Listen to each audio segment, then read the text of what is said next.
The Madness of the Masked Man. Susan had a terrifying experience a few years ago. It all began on a Tuesday night. Susan was enjoying a rare evening alone when her husband, Jeff, called to let her know he was stuck in traffic and would stay at a motel overnight. He promised to call her when he got home. Susan sighed and returned to her book. She wasn't afraid of being alone at night as she was used to it, but as time passed, she began feeling increasingly bored and restless. She had completed all the chores and errands, leaving her with nothing else to do but sit in the room. Susan decided to take a long, hot bath to relax that evening. The past few weeks had been stressful, and she looked forward to a moment of peace and quiet to wash away the tension. Suddenly, there was a faint knocking sound from downstairs. It was weak, like a distant noise. She frowned, uncertain. Maybe it was nothing, but the uncertainty gnawed at her.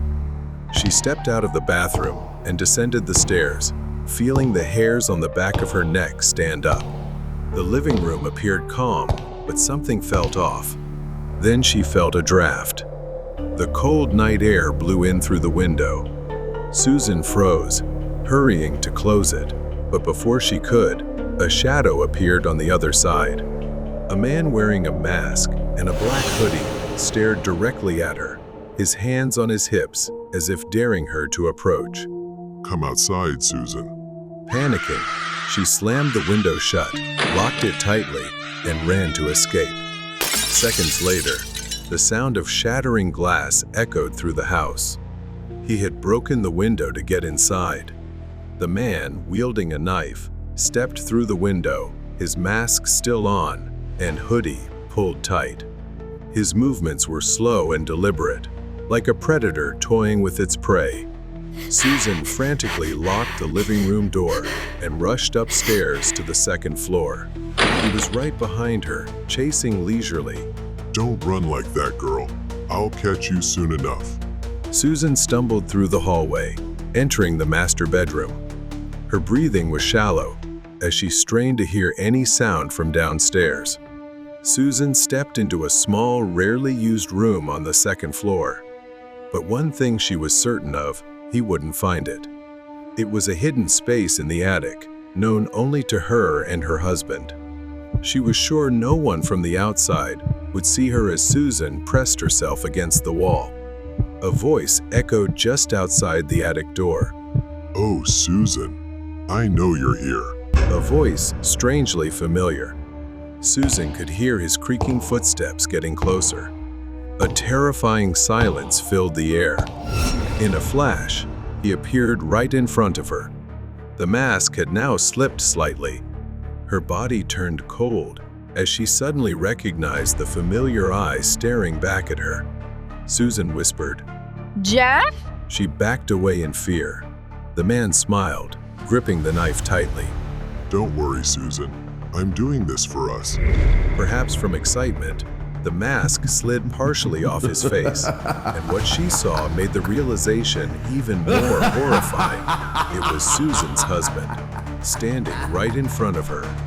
His knife rose as he laughed. "What are you doing, Jeff? What's wrong with you?" He only laughed louder and stepped forward, shoving Susan against the wall. His eyes were something she had never seen before, the eyes of a true madman. At that moment, she knew Jeff had completely lost control. Don't worry, Susan. I'm doing this for us, he said, pulling a syringe out of his pocket while holding the knife in his other hand. He gripped Susan's hand and held the syringe, slowly and mockingly bringing it toward her neck. It'll be gentle, my love. Susan screamed in terror and kicked him in the shin, causing him to stumble and shatter the syringe. She fled from the attic, but he quickly chased after her, shouting angrily. As he raised the knife above her, a loud noise erupted. Susan turned to see he had tripped down the stairs. Susan didn't stop running until she reached the neighbor's house and called the police. Her husband, Jeff, was finally apprehended and committed to a psychiatric hospital. Doctors diagnosed him with severe delusions and paranoia, which had driven him to aggression and irrationality. Since then, Susan has been almost constantly afraid of being alone at night. Her fear is so overwhelming that she now suffers from agoraphobia and panic attacks whenever she's alone at home. At times, she needs medication to calm herself. Home alone and an uninvited guest. George lived alone in her house in a small Michigan town on weekends. She often came here to escape the urban lifestyle she had grown up in and had grown tired of. She enjoyed the peaceful countryside, but George's house was like something out of a horror movie, an old house with overgrown grass and peeling paint. One Friday, George had just arrived home. She sat on the couch, her eyes glued to the TV, relaxing after a long week at work. As she flipped through channels, her peace was suddenly interrupted by a knock at the door. At first, George ignored it, thinking it wasn't important. But the knocking grew louder and more persistent. George opened the door and saw a man standing there, holding a clipboard. She immediately assumed he was selling something. He asked her if she was satisfied with her security system. George replied that she didn't have one but wasn't too concerned, joking that no one would break into such an ugly house. He then went on to describe all the recent break-ins in the area, which, honestly, George had never heard of. He then asked who George lived with, and she accidentally blurted out that she lived alone. Although she wasn't interested, he persistently asked for her phone number at least. He said he'd follow up in a few weeks and even offered free installation on the spot. After some back and forth, George agreed since it sounded like a good deal. He thanked her and left. Later, George went to the kitchen to start cooking dinner and then continued watching movies in the living room. She binge-watched for hours on the couch until around 11 p.m. when there was a knock at the door. This time, it was hard to ignore. George glanced at the clock, worried. 11 p.m. was far too late for anyone to knock on the door, especially since she wasn't close with her neighbors. The knocking persisted. She cautiously approached the door and asked who was there, but there was no response. Thinking quickly, she lied that she had a gun, though she didn't. She hoped it would scare them off. For a moment, the knocking stopped, but then her phone rang. When she answered, the voice on the other end claimed to be from 911, saying there was a dangerous intruder in her house, and they needed to come in to handle him. They said they were standing at her door, but she was skeptical. George looked around and saw nothing unusual. Meanwhile, the knocking outside continued relentlessly. She unlocked one of the latches and hesitantly placed her hand on the doorknob. But before she could react, the door somehow opened. It wasn't a police officer like the caller claimed. It was him, the delivery man from earlier. His demeanor was erratic and strange, his eyes wide, no longer resembling a salesperson. Then he said, "You shouldn't let yourself be tricked like that. Your house really is run down, but to let your guard down like this? I think you need me." He smiled cheerfully, as if nothing had happened before. George had no idea what the hell was going on. He started telling her that his car had broken down, and he asked for a cup of hot water, saying he'd leave right after. But his expression was off. It was bad enough that she really thought he might be a burglar. Reluctantly, she went to get the water while he sat waiting in the living room. After finishing the water, he left, thanking her for the drink. She sighed in relief and moved to close the door. But as she tried to close it, his arm blocked it. A strong shove flung the door back open. She asked, "Did you forget something? Don't joke like that." But no, he was slowly advancing, grinning maliciously. Instinctively, George backed away and ran into the kitchen. He chased her into the kitchen, laughing gleefully. "You should have been more careful. Watching you scared is so entertaining." Then he immediately went to the knife rack and grabbed one. He swung it through the air, narrowly missing, but it grazed her sleeve, leaving George injured and in pain. Panicked, unsure of what he wanted, she ran to the front door. But when she got there, George tripped and fell while he stood over her, knife in hand. Then her eyes caught sight of a mini fire extinguisher near the door. She grabbed it and sprayed it into his face, disorienting him. She grabbed the keys hanging nearby, ran outside, got into her car, and sped off in terror. Once she reached a safe distance, she called the real police to track him down. He was eventually apprehended, and it turned out the man wasn't a random intruder, but someone who had been stalking her. He had faked the 911 call, knowing she would open the door. That night would stay with her forever, but she remained grateful to be alive. George swore to herself that no one would ever trick her into opening the door again. The Cursed Game. The Willis family's house, her neighbors, stood quietly at the end of a dimly lit street. The sun was setting, casting an orange glow over the neighborhood.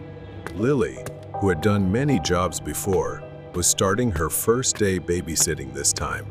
The cozy living room was scattered with toys. Lily was greeted by Angie, a curious little girl. After listening to the parents' instructions and seeing them leave, the house was left to the two of them, growing silent. Angie leaned forward, her eyes lighting up mischievously.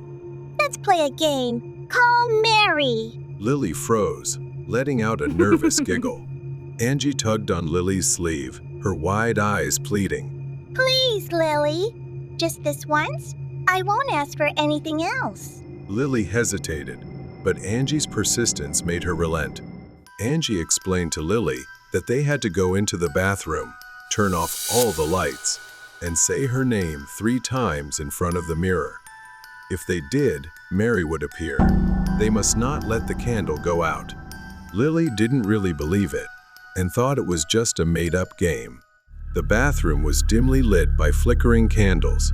Lily stood in front of the mirror.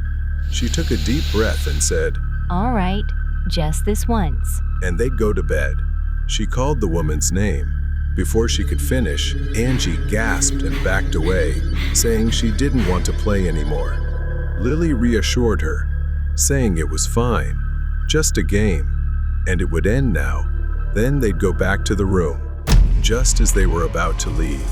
But then the candles suddenly went out. The room plunged into darkness. An icy chill swept over them. Lily led Angie out of the bathroom, but the house lights flickered erratically. From the bathroom, a soft whisper echoed throughout the house. Lily froze. Angie began to tear up and asked her, What's that sound? Before Lily could react, a figure, a woman, emerged from the bathroom, her hollow black eyes and mouth oozing a horrifying black sludge. Clutching Angie's hand, she began to step back. Together, they ran and hid in the dining room. Lily tried to turn on the lights, but they didn't work. It was as if they were trapped in another world. Lily pulled Angie under the dining table to hide from the ghost's pursuit. Through the gap beneath the tablecloth, Angie saw her bare feet shuffling closer. The floor creaked with each step. Lily ran to the bathroom. She quickly grabbed the matchbox from her pocket and lit the candles. Her hands trembled as she tried, but the flame refused to catch. It was too late. Behind Lily, she appeared, her distorted smile widening as she raised a pair of scissors. Lily panicked, dropping the matchbox and crawling backward, sobbing as she begged for mercy in vain. When Lily locked eyes with her, she felt pain engulf her entire body. She could do nothing but stare, the feeling worse than death. As the scissors slowly moved toward Lily's body, ready to tear through her skin and claim her life, Lily thought it was over. Then she heard the cry of a child. Suddenly, the lights came back on. Angie stood holding a candle and screamed. Leave her alone. Seeing this, Lily chanted her name 3 times to end the game. The candles suddenly flared to life. A piercing scream shook the house as she dissolved into a cloud of black smoke. Angie clung tightly to her. She's gone, right? Lily nodded, but her eyes remained fixed on the dark bathroom door. The Willis parents returned to find Angie asleep, with every light in the house on. Lily managed a tired smile. That day was Lily's first and last day as a babysitter. She had seen many things in her life, but nothing compared to what happened that night. Even if you don't believe, don't take the risk. Night shift nightmare. Jen was sitting at the dimly lit reception desk, trying to stay awake. She was checking the computer, reviewing her work, when suddenly, she felt someone lightly tap her on the shoulder. Startled, she turned around but found no one there. Worried, she chuckled, dismissing it as fatigue in her imagination.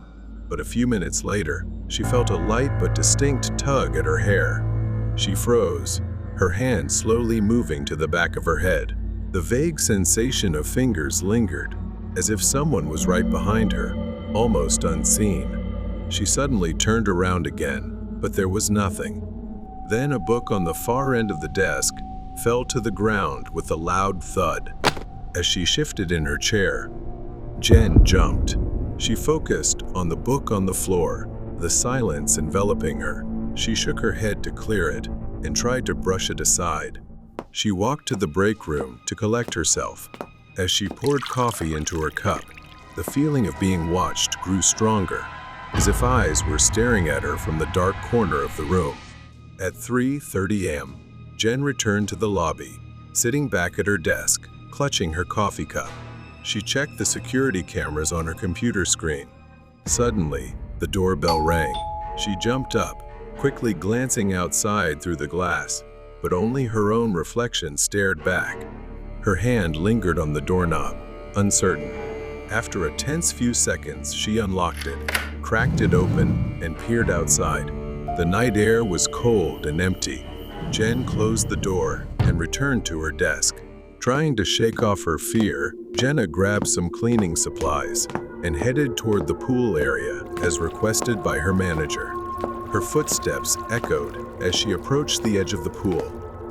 Just then, she noticed a faint outline of wet footprints, as if someone had recently walked through. She fearfully brushed past it, ignoring it as if she had never seen it, and continued with her work. She bent down to pick up a few scattered leaves, floating on the surface of the water. At that moment, she felt it, a strange sensation as if a dark shadow was lurking just beneath the surface of the pool. She hurriedly tried to leave, but before she could react, something yanked hard at her ankle, pulling her down into the pool. Jen lost her balance and fell into the cold water, her body soaked. Panicked, she felt as if she were drowning. She began to flail, sputtering water, then staggered out of the pool, trembling and looking around in confusion, not understanding what was happening. Jen struggled against an invisible force, her hands clawing at the pool's edge, but she was held tightly by a weight she couldn't comprehend. Her vision began to fade when she suddenly saw a woman raising a skeletal hand, pointing directly at her, saying something like, "I hate you all," before vanishing.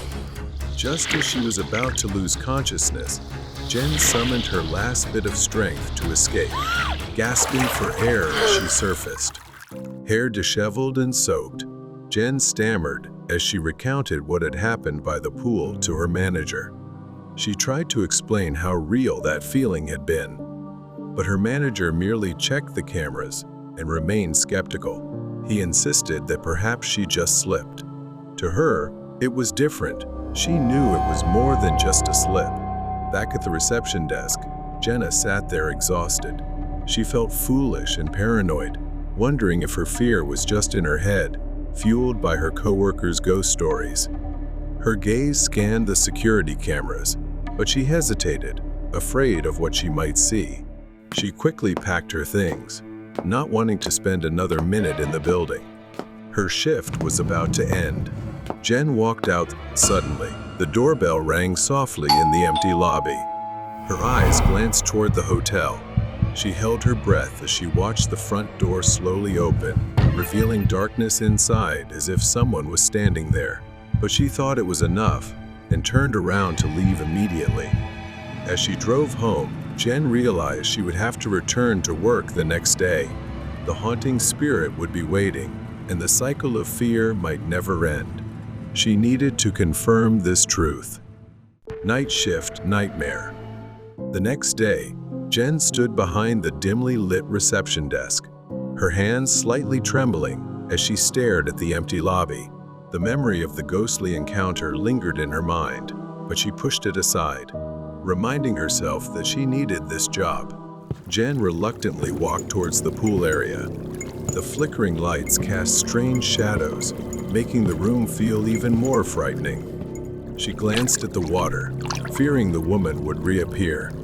But the pool remained still, the surface undisturbed. Jen took a deep breath, regaining her composure for the cleaning task ahead. As she began cleaning the pool, Jen's eyes scanned the area. She didn't see the ghost. Instead, her gaze fell upon a room she had almost never noticed before, peeking out from behind a dusty curtain. She stepped inside, her eyes landing on a pile of old papers stored in the corner.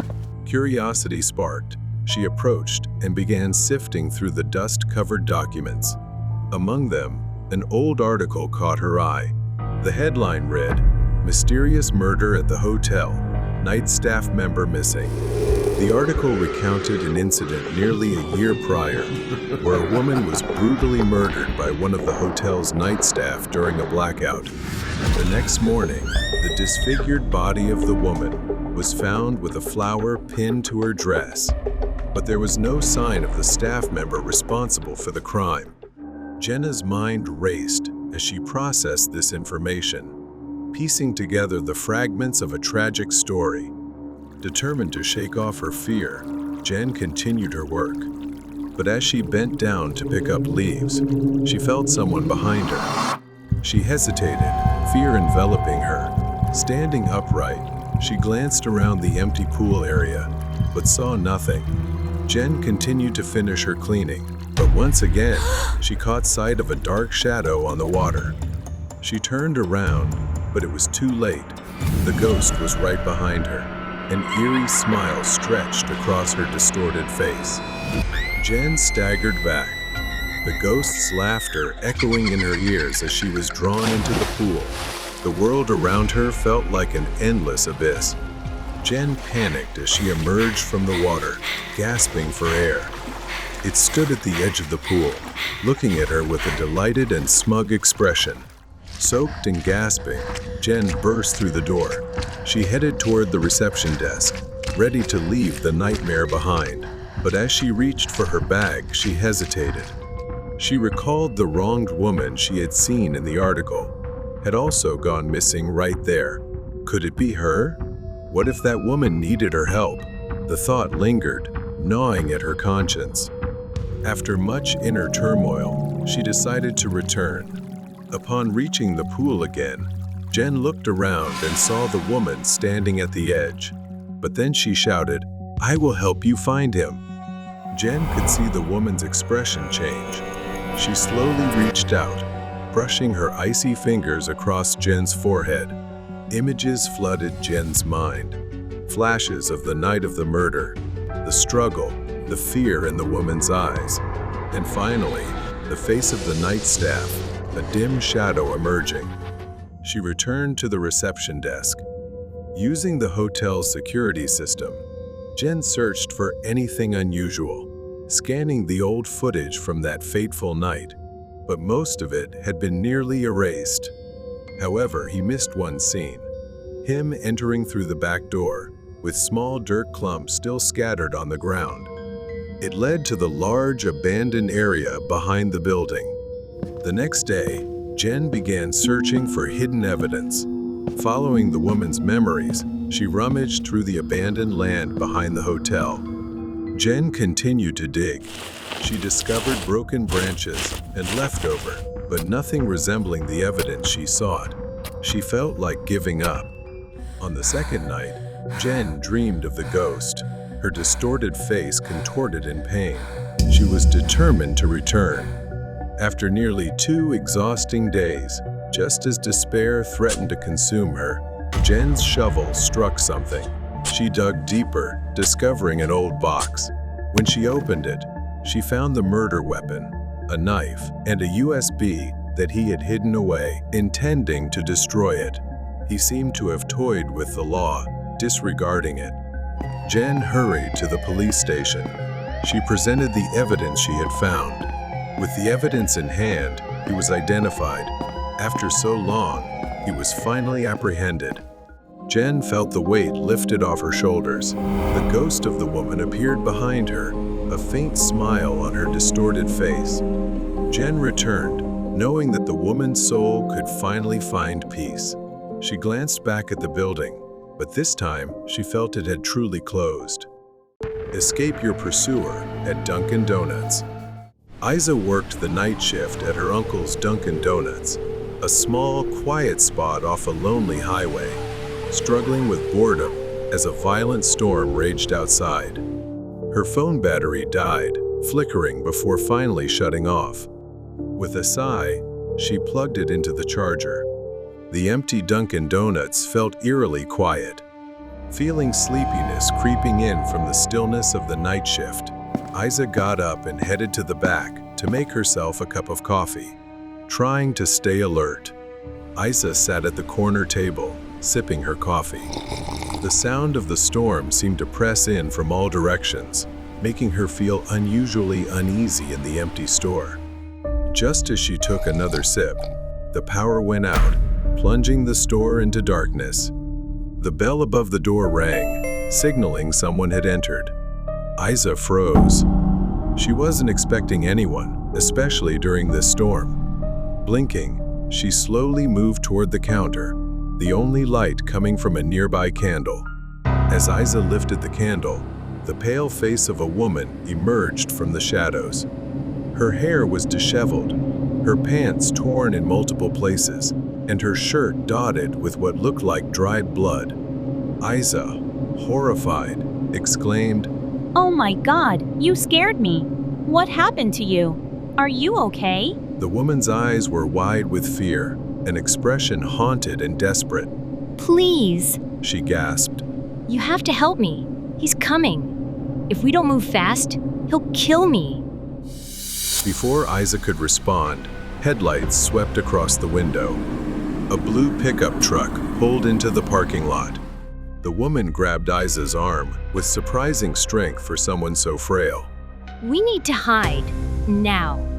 Isa led her to the storage room and locked the door. Chaos ensued as the front door of the store opened again, this time revealing a man in his 40s with cold, sharp eyes. Isa forced a smile, trying to stay calm and keep him from suspecting anything. Good evening. Can I get you something? The man didn't answer immediately, his eyes darting toward the back room, where the door was slightly ajar. I'm looking for someone. A woman. She came in here, didn't she? Isa shook her head and said it was just her there. Isa was on high alert. The man kept his hand fidgeting in his jacket pocket, as if ready to pull something out at any moment. He seemed unconvinced and stepped closer to the counter, his cold, calculating eyes fixed on her. Are you sure? Things felt wrong. Before Isa could respond, the backroom door burst open. The woman dashed out, holding a fire extinguisher. Run! She shouted as she sprayed water into his face, then unleashed a torrent of foam, forcing the man to stagger back, momentarily blinded. They grabbed a baseball bat from behind the counter and bolted out the back door into the raging storm, disappearing into the pitch-black night. Freezing, they ran toward the woods. The man wasn't far behind, his flashlight beam cutting through the darkness as he shouted threats. Finally, they found an abandoned wooden cabin, dilapidated and isolated, its door hanging loosely on its hinges. They immediately began barricading the door with an old table. What now? Isa whispered. The woman pulled out a small knife from her pocket, and told Isa that, if necessary, they would face him. She had been running from him for weeks and decided it was time to stop hiding. He arrived and began pounding on the door, trying to force his way in. Isa and the woman exchanged a look, bracing for whatever would happen next. He burst through the door. The woman charged at him, knocking him off balance. Isa, trembling but determined, swung the baseball bat hard at his head. He collapsed to the floor, dazed. The woman quickly grabbed a rope from the cabin and tied the man up while Isa used his phone to call the police. When the police arrived, they uncovered horrifying evidence in his truck, tools for murder and belongings from previous victims, women he had kidnapped and tortured. As the storm began to dissipate, it was finally over. They turned to each other and smiled. Home alone with a strange stalker.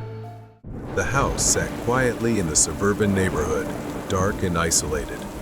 The rain pattered against the windows, with occasional flashes of lightning hinting at an approaching storm, making everything feel more ominous than usual. Eva was watching a horror movie in the living room. Yet, every now and then, she couldn't help but glance over her shoulder, a part of her always feeling like something might be lurking behind her. After the movie ended, she went about her nightly routine, brushing her teeth, turning off the lights, and heading to bed. However, her peaceful sleep was interrupted around 1 a.m. when she heard a voice downstairs, calling her name. At first, she wasn't sure what was happening. The voice sounded oddly like her sister's, but Eva couldn't be certain, especially since her sister rarely came home. She got out of bed and walked down the hallway. The house was pitch black, the thick silence broken only by the sound of her footsteps. She entered the kitchen. The lights flickered, and Eva saw something. A knife lying on the kitchen floor, one she distinctly remembered cleaning and putting away earlier. She looked around, but no one was there. A few days later, she still hadn't shaken off the feeling. Eva tried to relax by watching TV, and at some point, she fell asleep there. While asleep, she heard a faint rustling noise. It seemed to be coming from the kitchen. A light flickered near the refrigerator. She cautiously approached. The scene sent chills down her spine. Lily? She softly called, but there was no response. She moved closer. Her sister appeared to be sitting with her back to the refrigerator, eating something in an almost frantic manner. Something about the way she was eating felt off. She wasn't sure it was really her sister. Exhausted, Eva chuckled to herself, thinking perhaps her sister was just really hungry, trying to steady her trembling hands. She dismissed the thought, assuming it was her sister, and went back to her room, too tired to care. The next morning, before heading to school, Eva saw her sister. Eva asked her about the strange encounter. Were you okay last night, Lily? Why were you home so late? Lily looked surprised and confused, unsure of what Eva was talking about. She told Eva that she had worked the night shift and hadn't come home last night. Lily assumed Eva must have been sleepwalking. Eva froze. The woman she saw eating frantically in the kitchen wasn't her sister. But then, who was it? As usual, Eva finished dinner and began tidying up in the kitchen. Suddenly, the lights went out without warning. She stumbled in the darkness, trying to locate the light switch. As her hand reached out for the switch, she felt an icy presence standing behind her. A chill ran down her spine as she glimpsed a reflection in the refrigerator door. It was a figure resembling her sister, grinning unnaturally wide. She thought it must be a hallucination, a trick of her mind. That night, Eva struggled to sleep, tossing and turning in bed. Eventually, she dozed off, but was abruptly awakened by the sensation of the bed shifting beside her. Her eyes flew open in shock. She turned and froze. It wasn't a woman, but a man with a beard sitting on her bed. His lifeless eyes bore into hers as he spoke in a calm, haunting voice. Eva, my sister. Eva screamed and bolted from the bed. The man disguised as her sister chased after her, laughing slyly. She ran, desperate to escape. At the door, she fumbled with the handle in panic. Just as she managed to open it, he, still in his disguise, grabbed her arm and laughed triumphantly. Eva struggled, grabbing a lampstand from a nearby shelf and smashing it against his face. She fought her way free and sprinted to a neighbor's house for help. The neighbor helped her call the police, but when they arrived to take him away, he was sitting curled up in fear, then laughing inexplicably in Eva's room. The man, once in custody, confessed that he had been stalking her for a long time, hiding in the shadows. His trauma stemmed from a history of abuse. He had a compulsion to impersonate the people he encountered, believing he was becoming those he wanted to harm, including pretending to be Eva's sister. Eva and her sister finally found peace after the man was arrested, though the experience left emotional scars they could never forget. They comforted each other, knowing the nightmare was finally over. The eccentric person on the bus. The cold and quiet night in a small town. Bella often took the bus to get to her workplace. Every day, Bella waited at the same bus stop, quietly watching the world pass by while sipping her coffee. One evening, as usual, she waited for the bus to return home. But there was a man who caught her attention, sending a slight chill down her spine. A man in his 30s, disheveled hair, unshaven, boarded the bus after her. He sat a few rows behind her, but she could feel his eyes on her, though she didn't dare turn around. There was something strange about his presence. Every day on the bus, that man reappeared, always boarding right after her, and his strange behavior began. At first, he walked by and left behind a crude and eerie doll, saying, "This is for you," a gift, before quickly walking away. Bella found it odd and didn't pick it up, ignoring it and moving to another spot out of fear. Sometimes, he would mumble to himself in faint, incomprehensible whispers. Bella grew increasingly uncomfortable, but brushed it off, chalking it up to just an eccentric man. After all, he was just another bus passenger. As days passed without seeing him, she began to feel relieved, thinking she might have overreacted. One evening, Bella sat in her usual spot near the back of the bus. As the bus passed a stop, she saw a familiar figure. She froze, unable to believe her eyes. Then he boarded the bus. She avoided looking at him, pretending not to notice. She sighed in relief as he walked past, but her relief didn't last long as he doubled back and sat right next to her, despite plenty of empty seats around. She didn't dare move. He didn't look directly at Bella, but occasionally glanced at her from the corner of his eye. Then, suddenly, he turned his head toward her, locking eyes with her for a brief moment. His eyes were wide, unblinking, and hollow, sending chills down Bella's spine. At the next stop, he said nothing, simply placed a small piece of paper in her hand and got off the bus immediately, leaving her stunned. Throughout the ride, I didn't dare to open it. When I finally did, curiosity got the better of me. The note read, "I will follow you." Bella's heart raced as she hastily got off the bus. Bella hurriedly stepped off the bus and started walking faster, but then she heard footsteps behind her. When she turned around, no one was there. As soon as she entered her room, she locked all the doors and pulled the curtains tight, trying to shake the feeling of being watched. But then, from the window, she saw his figure lurking at the edge of the road, watching her.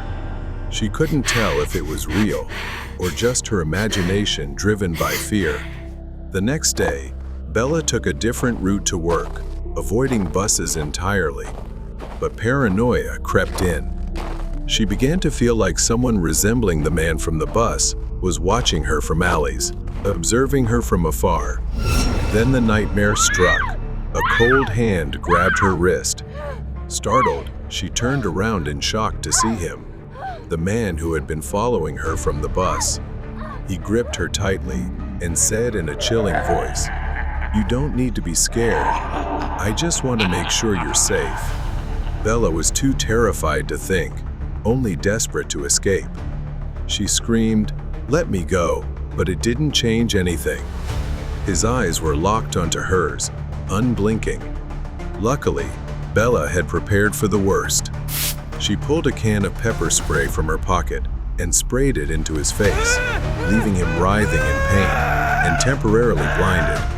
Terrified, she ran without looking back and collapsed at a small roadside diner nearby, seeking help. He was apprehended shortly after being reported.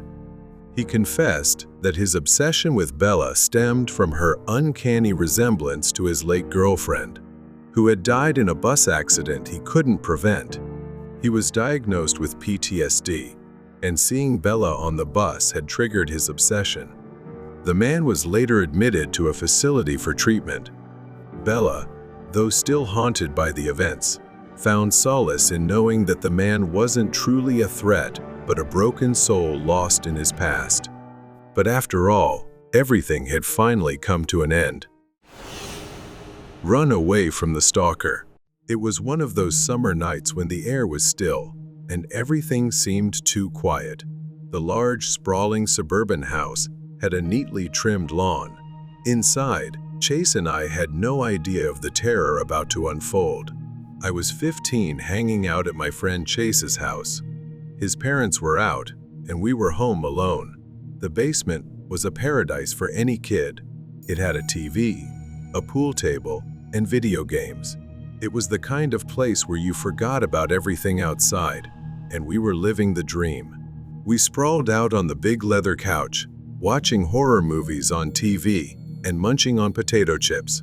Chase had started dozing off. I was wrestling with my own unease, the kind of anxiety I usually felt sleeping over at a friend's house, but tonight it was different. Much worse. It was probably past midnight when I heard it. A creak as a door slowly opened. I glanced behind the couch and saw something that unnerved me. The laundry room door in the basement was wide open. I wanted to believe it was a trick of my mind, maybe the wind, but I knew better. I quickly shook Chase awake. "Chase, wake up." The laundry room door. It opened on its own. Chase, groggy and half asleep, muttered something about it happening all the time and told me to go back to sleep. He didn't seem panicked, but I couldn't shake the eerie feeling crawling down my spine. I insisted he come with me to close it. We both got up and cautiously shut the door. Chase flopped back onto the couch and fell asleep within minutes. I tried to relax, but sleep wouldn't come easily.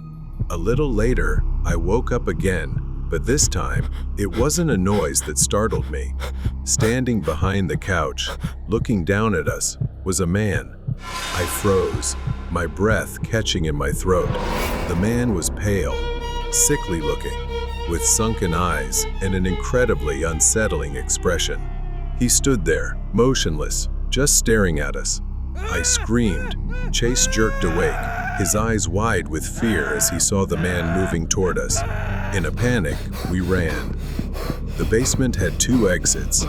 One led upstairs to the front door, and the other was a sliding door to the patio. We split up. I ran toward the patio door while Chase bolted up the stairs. Gasping, I quickly called the police, blurting out the address and frantically explaining that someone had broken into the house. But Chase, I couldn't leave him behind. I circled around the house, sneaking back in through the same door I had used to escape. My heart pounded as I stepped inside. It was too quiet, the kind of quiet that makes your skin crawl. I knew I had to find Chase. I moved as quietly as I could, climbing the stairs, each step creaking beneath me. Then I heard it, Chase's voice. His screams were desperate, terrified cries for help. At the top of the stairs, I saw the man wrapping his arms around Chase's neck, choking him. His face twisted into a horrific expression. Chase's eyes were wide, his face red, struggling to breathe. I grabbed the nearest thing I could, a heavy sports trophy.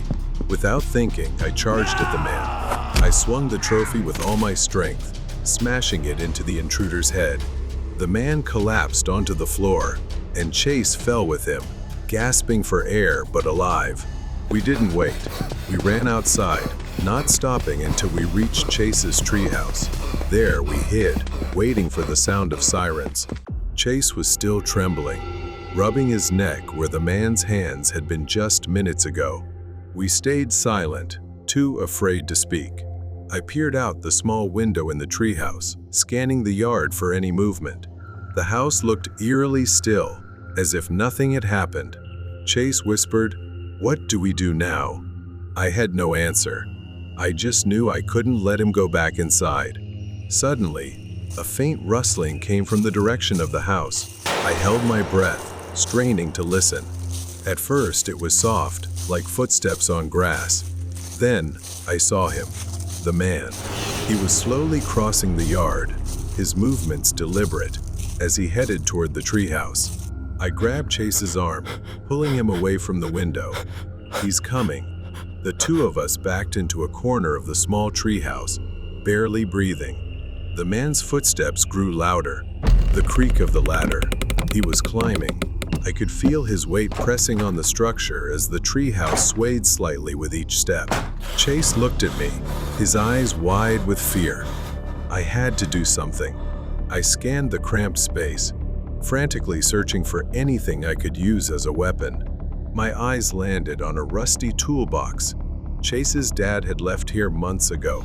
I grabbed a metal rod nearby, clutching it tightly in my trembling hands. The man's hand appeared at the edge of the treehouse entrance, his fingers curling around the wooden frame. I swung the metal rod down with all my strength. The man let out a cry of pain, lost his balance, and fell backward off the ladder. He hit the ground hard. I grabbed Chase, and we climbed down, running as fast as we could toward the house. My mind was racing. Where could we go? And I knew it wouldn't be long before he got back up. Gasping for air, I dragged Chase to the side of the house where thick bushes and overgrown trees obscured us from view. We crouched down, trying to catch our breath. Suddenly, headlights appeared in the distance. It was the police. I whispered to Chase to wave for help. We stood there, cautiously peeking out from the bushes. I signaled Chase to follow me. We darted toward the path as the police car stopped. Relief washed over me as two officers got out, immediately surveying the area. I yelled, "He's still there! He's..." Before I could finish, the man stepped out of the shadows, emerging from the side of the house. His movements were slower, more calculated. Blood dripped from the gash on his head. The officers drew their weapons, ordering him to stop. But he didn't listen. He kept moving toward us, his eyes fixed on Chase and me. The man ignored them, continuing to walk slowly, cautiously. Then, without warning, he lunged forward with terrifying speed. A gunshot from the officers rang out, tearing through the night. The man staggered, collapsing onto the ground, gasping his last breath. A wave of numbness washed over me. Finally, it seemed like it was really over. That night, as Chase and I sat in the police station, I learned that the man was a drifter who had been living in abandoned houses around the city. He was mentally unstable, with a history of violent behavior. But the most chilling detail? In his pocket, they found an old, crumpled photograph. It was Chase's house. The man had been watching us for a long time. Chase and I stood outside the police station, waiting for our parents to pick us up. The terror of the night still weighed heavily on us. It was a reminder that true horror doesn't always come from the dark. It can stand right behind you, watching. The terror on Christmas Eve. This incident happened on Christmas Eve, the year Lena was 13. Since she only lived with her dad, and her family usually either didn't celebrate or celebrated Christmas late. She was used to this. For Lena, Christmas Eve was just like any other night. Her dad was a doctor, so he always had to be on call at the hospital during Christmas holidays. That night was no exception. He wasn't home. Lena was watching TV when she heard a knock at the door, so she went to see who it was.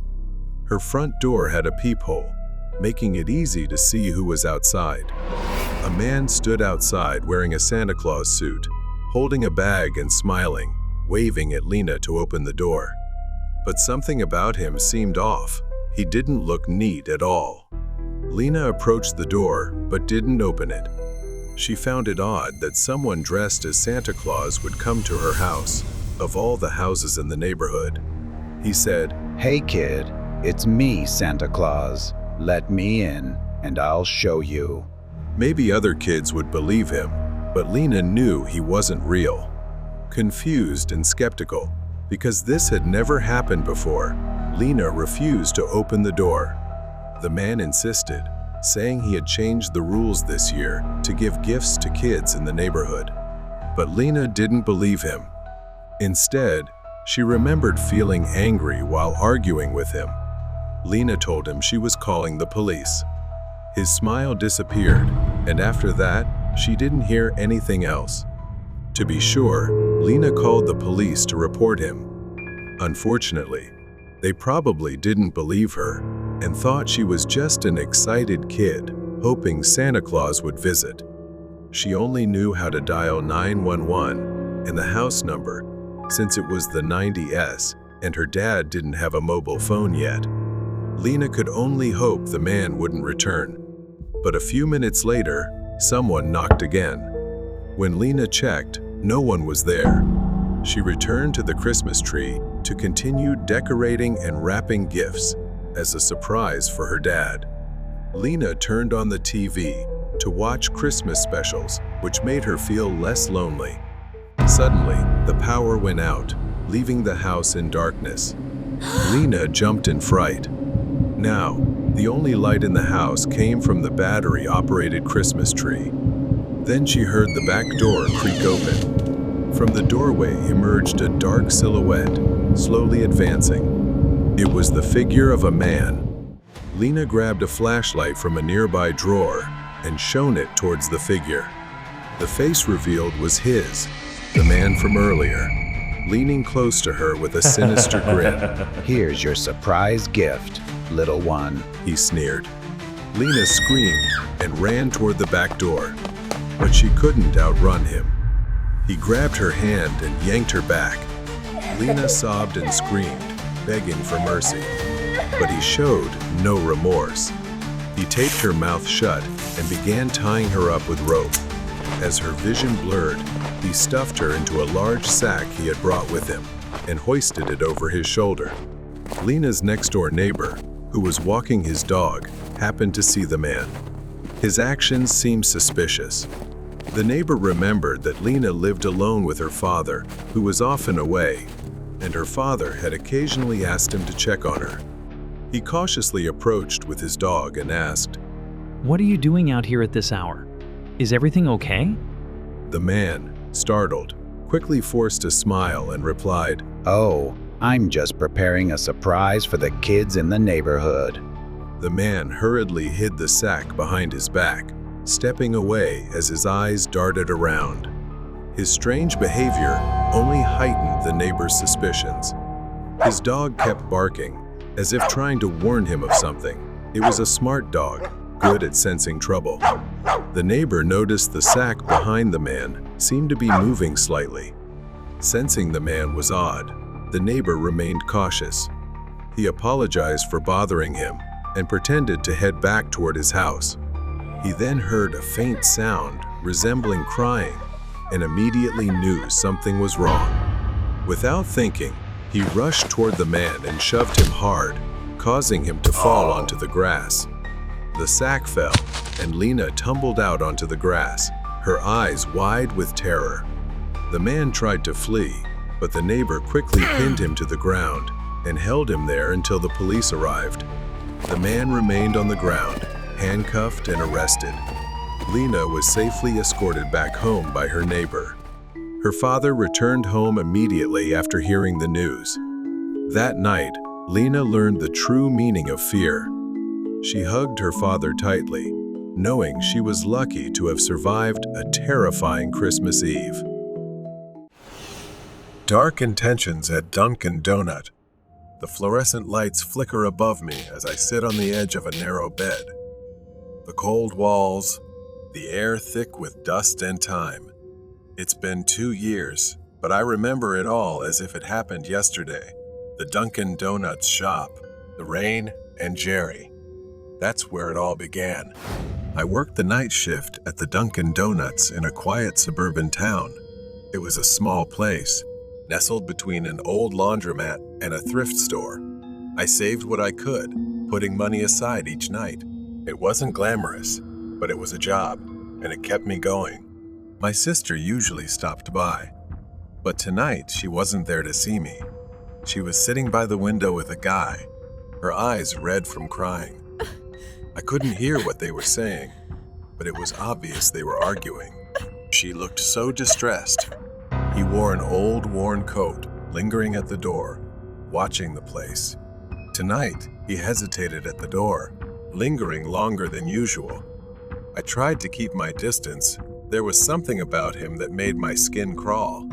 I snapped out of my thoughts when the door creaked open, and Jerry walked in. He was irregular but always so strange. His habit of coming in at exactly 10 p.m. never failed. He shuffled to the counter, but his gaze shifted to my sister, now sitting alone, staring out the window. Jerry leaned in, asking me about her, asking if he could get her number. I clenched my jaw, trying to smile politely, but the sharpness in my voice slipped out. "Leave her alone, Jerry. Just order and go." He chuckled and said, all right, I'll have the usual." He ordered a chocolate donut and hot chocolate, which he always ordered, and went to his usual seat in the corner. I watched him eat, tearing tiny pieces off his donut, his eyes flicking toward me now and then, making me uneasy. My shift ended. It was pouring as I walked home, the streets deserted, but after a few blocks, I started hearing another set of footsteps, echoing mine, stopping when I stopped. I turned around, but no one was there, just the empty sidewalk stretching under the streetlights. I kept walking, faster, but the feeling of being watched stayed with me. I finally made it back to my apartment. I went into my bedroom, letting the silence envelop me. But then I saw him, Jerry, standing across the street, holding a radio. He just stood there, staring at me, the radio pressed to his ear. He pressed his head to it, then suddenly smashed it against his head with a blank, puzzled expression. Blood gushed from his head. I scrambled around the room for my phone to get help, but when I looked back, he was gone. I sat on my bed, staring out the window into the rainy night. Jerry's face kept flashing in my mind. I couldn't take it anymore. I was sick of seeing him every night. And then, a dark thought crept into my mind, and I felt an odd satisfaction as I imagined it unfolding. I needed to teach him a lesson, to make him understand he wasn't welcome. The next night, I returned to the shop, stopping at the back to grab some supplies. I picked up a box of donuts, carefully selecting a chocolate one, just like Jerry's usual order. I pulled a small vial from my pocket, a stimulant strong enough to paralyze him for a while. I injected it into the donut, the liquid vanishing into the soft pastry. I carefully placed the donut back in the box, my heart racing as I imagined Jerry's face when he realized what was happening. I returned home and watched the rain fall outside the window. The donut sat on the dresser, a reminder of the plan forming in my head. As I sat there, an odd sense of peace washed over me.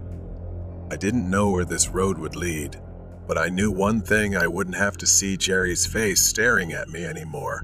wouldn't have to endure his unsettling presence lurking on the edges of my life. The next night, I returned to the counter, watching the quiet stream of customers come and go, my mind racing with the plan I had laid out. The donut box sat in the drawer, hidden away, with one specific donut prepared for Jerry. I spent the whole day thinking about it, rehearsing the moment in my mind, imagining his face when he realized what I had done. I checked the clock. Almost 10 p.m. The door opened, and Jerry walked in, moving with his usual unsettling calm. I noticed a new scar on his forehead, a reminder of his strange behavior the night before. He glanced at the menu, but his focus was entirely on me. Then he reached into his pocket and pulled out a wad of cash, throwing it directly at my face. I could feel my anger boiling inside from his action. I reached into the drawer and pulled out the box with the special donut inside. I took him to the table, keeping my face as neutral as possible. He accepted it with a smirk. Then I went back to waiting for what I wanted. I stood still, watching Jerry slowly move his hand to the plate and take out the donut I had prepared for him. He slowly picked it up and intended to enjoy it. I felt very satisfied and happy to be able to witness what was about to happen. I chuckled inside, but then suddenly his hand holding the cake stopped. He put it on the plate and looked away. My heart sank with disappointment. Then I saw the door open again. That's my sister. She was smiling, dressed a little more neatly than usual. When she approached the counter, then turned her eyes to Jerry, her face lit up. I stared in disbelief, piecing everything together as she looked over to his desk. Could it be that what I'm thinking right now is true? My sister said, her voice filled with excitement, "Adam, I want you to meet someone," and pointed to the table where Jerry was sitting. My sister went to his table. Then he started to act gallantly. I suddenly remembered that she also liked to eat chocolate cake. Then, with a distorted smile, he brought the cake to his mouth for my sister to eat. I felt like I was collapsing, and instead a surge of panic hit me. I ran to the table and stumbled, screaming in vain, "Stop!" I screamed, my voice cracking with desperation. Panic flooded the room as I knelt beside her, screaming, shaking her, hoping she'd wake up. Jerry knelt down too, his face showing real horror as he tried to help. He pressed down, trying CPR, but it was no use. She was unconscious, her face pale. That's when it hit me, had I misjudged him all along? I grabbed my phone, my hand shaking as I dialed for an ambulance, my mind reeling as I realized the gravity of what I had done. The ambulance arrived, and I followed as they loaded her into the back, the siren wailing as they sped toward the hospital. The waiting room was cold, sterile, and I sat there, numb, staring at the wall, my mind racing with guilt, fear, and regret. A doctor came out, his face grim. He told me she was alive, but barely. The drug I put in the donut was enough to paralyze her temporarily, but very dangerous. She might not walk again. If there had been more, she wouldn't have survived.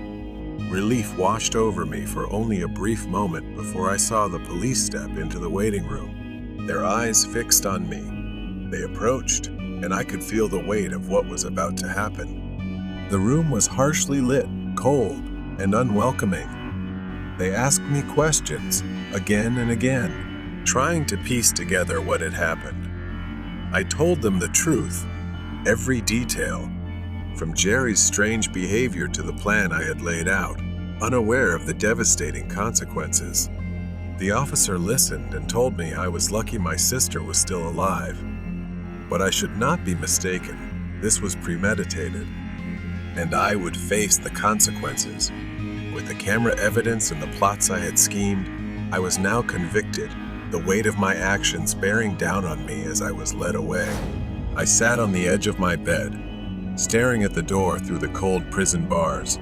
The world seemed distant, but the memories of that night never left me. I wondered about my sister, hoping she had healed, hoping she had moved on, and maybe, someday, she would forgive me. The Curse of the Doll. The sun was setting as Claw walked home alone. Suddenly, an elderly woman appeared, dressed in tattered clothes, approaching her. The woman approached Clara, extending her hand which held an old, creepy-looking doll. What was strange was that the doll's head was tilted at an odd, unnatural angle, with a deep crack running down its body. At first, Clara intended to walk past, but something compelled her to stop. She gave the woman a few coins, and the doll was pressed into her hands before the woman left immediately. Clara returned to her apartment, the doll in her hands. She felt a shiver run down her spine, but dismissed it as just the chill of the night air. As she unlocked the door and stepped inside, she was completely unaware of the faint, soft footsteps following her. Claw held the doll up. Its lifeless eyes stared blankly, as if looking right through her. An uneasy feeling washed over her as she grasped its broken body and placed it on a high shelf before turning away. That night, Claw lay in bed. She tried to sleep, slowly turning onto her side. And right there, beside her pillow, was the doll, its broken neck tilted to one side. Its eyes stared hauntingly at her. She snatched it up and tossed it aside. The next morning, before heading to work, Claw paid little mind to it. She picked it up, glanced at it for a moment, then temporarily set the doll on the sofa. However, when she returned that evening, she found the doll in an odd position. Unexplainably, it was sitting on her bed in her bedroom, even though Claw had closed the door beforehand. She was certain she had left it in the living room. Claw furrowed her brow, glancing around her apartment, but saw nothing out of the ordinary. But soon after, she began to notice that her doll seemed to be moving around the room. In the following days, these occurrences seemed to persist. She began to see sticky notes scattered throughout their apartment, with phrases like "hello" and "it's broken." These notes were written on leather paper, something they didn't even have in the house. One afternoon, while alone in the apartment, Claw heard a faint rustling sound, as if someone was moving inside. She froze, straining to listen. After a moment, she began searching the rooms but found no one. However, on the bedroom floor, she saw the doll lying face down, its neck broken at an odd angle. A sharp pain shot through her chest, and she glanced at her hand, horrified to see bloodied scratches. The streaks of blood ran down her palm, though she had no idea how they got there. She stared at the doll, feeling as though its lifeless eyes were mocking her. What she couldn't understand was that within 2 days, the scratches vanished as if they had never existed. That night, Clara lay in bed, nervous. She tried to close her eyes, but a faint whisper echoed throughout the room, growing louder and louder until she could clearly hear the words, "It's over." Suddenly, a pressure bore down on her, and her eyes flew open to find the doll just centimeters from her face. Its eyes locked onto hers. Claw gasped for breath. She sat up, but the doll had vanished. It remained on the shelf as if it had never moved. Days passed, and Claw became increasingly withdrawn, her face pale, eyes dim. The presence of the doll seemed to grow, draining her energy. In a final frenzy, Claw found a metal bin in a nearby alley and threw the doll into the fire. The fabric doll burned, and Claw looked away, believing it was all over, and went home. But when she returned, the doll, singed but seemingly unharmed, sat inexplicably in her room. She felt powerless and exhausted. She picked it up. Suddenly, she collapsed to the floor, a strange sensation washing over Claw, as if her soul was being pulled from her body, drained by the doll. The next morning, an old woman stood in an alley. In her hands, she tightly clutched the tilted doll. People passed by, avoiding looking, instinctively feeling uneasy before her presence. Then there was a girl whose expression was more curious than scared. Her eyes stared at the doll, a curious excitement flashing in her gaze. She walked over and held out the doll. "You seem to like it, don't you?" She held out her hand, almost reaching for it before she pushed it away like she always did. She was excited to have it. Letting go, she watched contentedly as her new victim clutched the doll. Seemingly unaware of the curse, she was welcoming. As the young girl turned away, the old woman's eyes followed her. That's right. She was born to do this. The neighbor's dark secret. I often have insomnia, so I often choose to stand at the balcony door, looking out at the quiet neighborhood. I live in a really isolated neighborhood.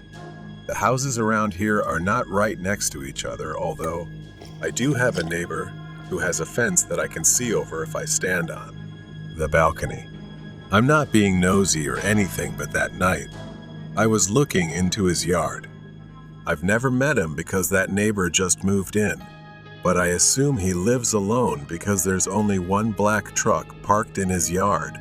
Today, I continued to go to the balcony and look at his yard. The truck had been missing for a week. I played the game of observing the truck at night and theorizing about its purpose, even though that was none of my business. Suddenly, one day, I saw him.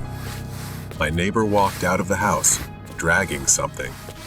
It looks like it's a long, black bag. It looked quite heavy, and it took him a lot of strength to pull it. On the ground, there is a leak of something that looks thick. He struggled to lift it, then pulled it toward the truck, sliding the side door open. He stuffed the bag into the trunk before driving away, then glanced around as if checking to make sure no one was watching. I stood there, my mind spinning. I couldn't ignore it anymore. So I called the police. They arrived quickly and checked around his property. I stayed, watching from the window as they spoke to him, but then his demeanor was completely different. He led the police to one of his bags, opened it, and inside was meat.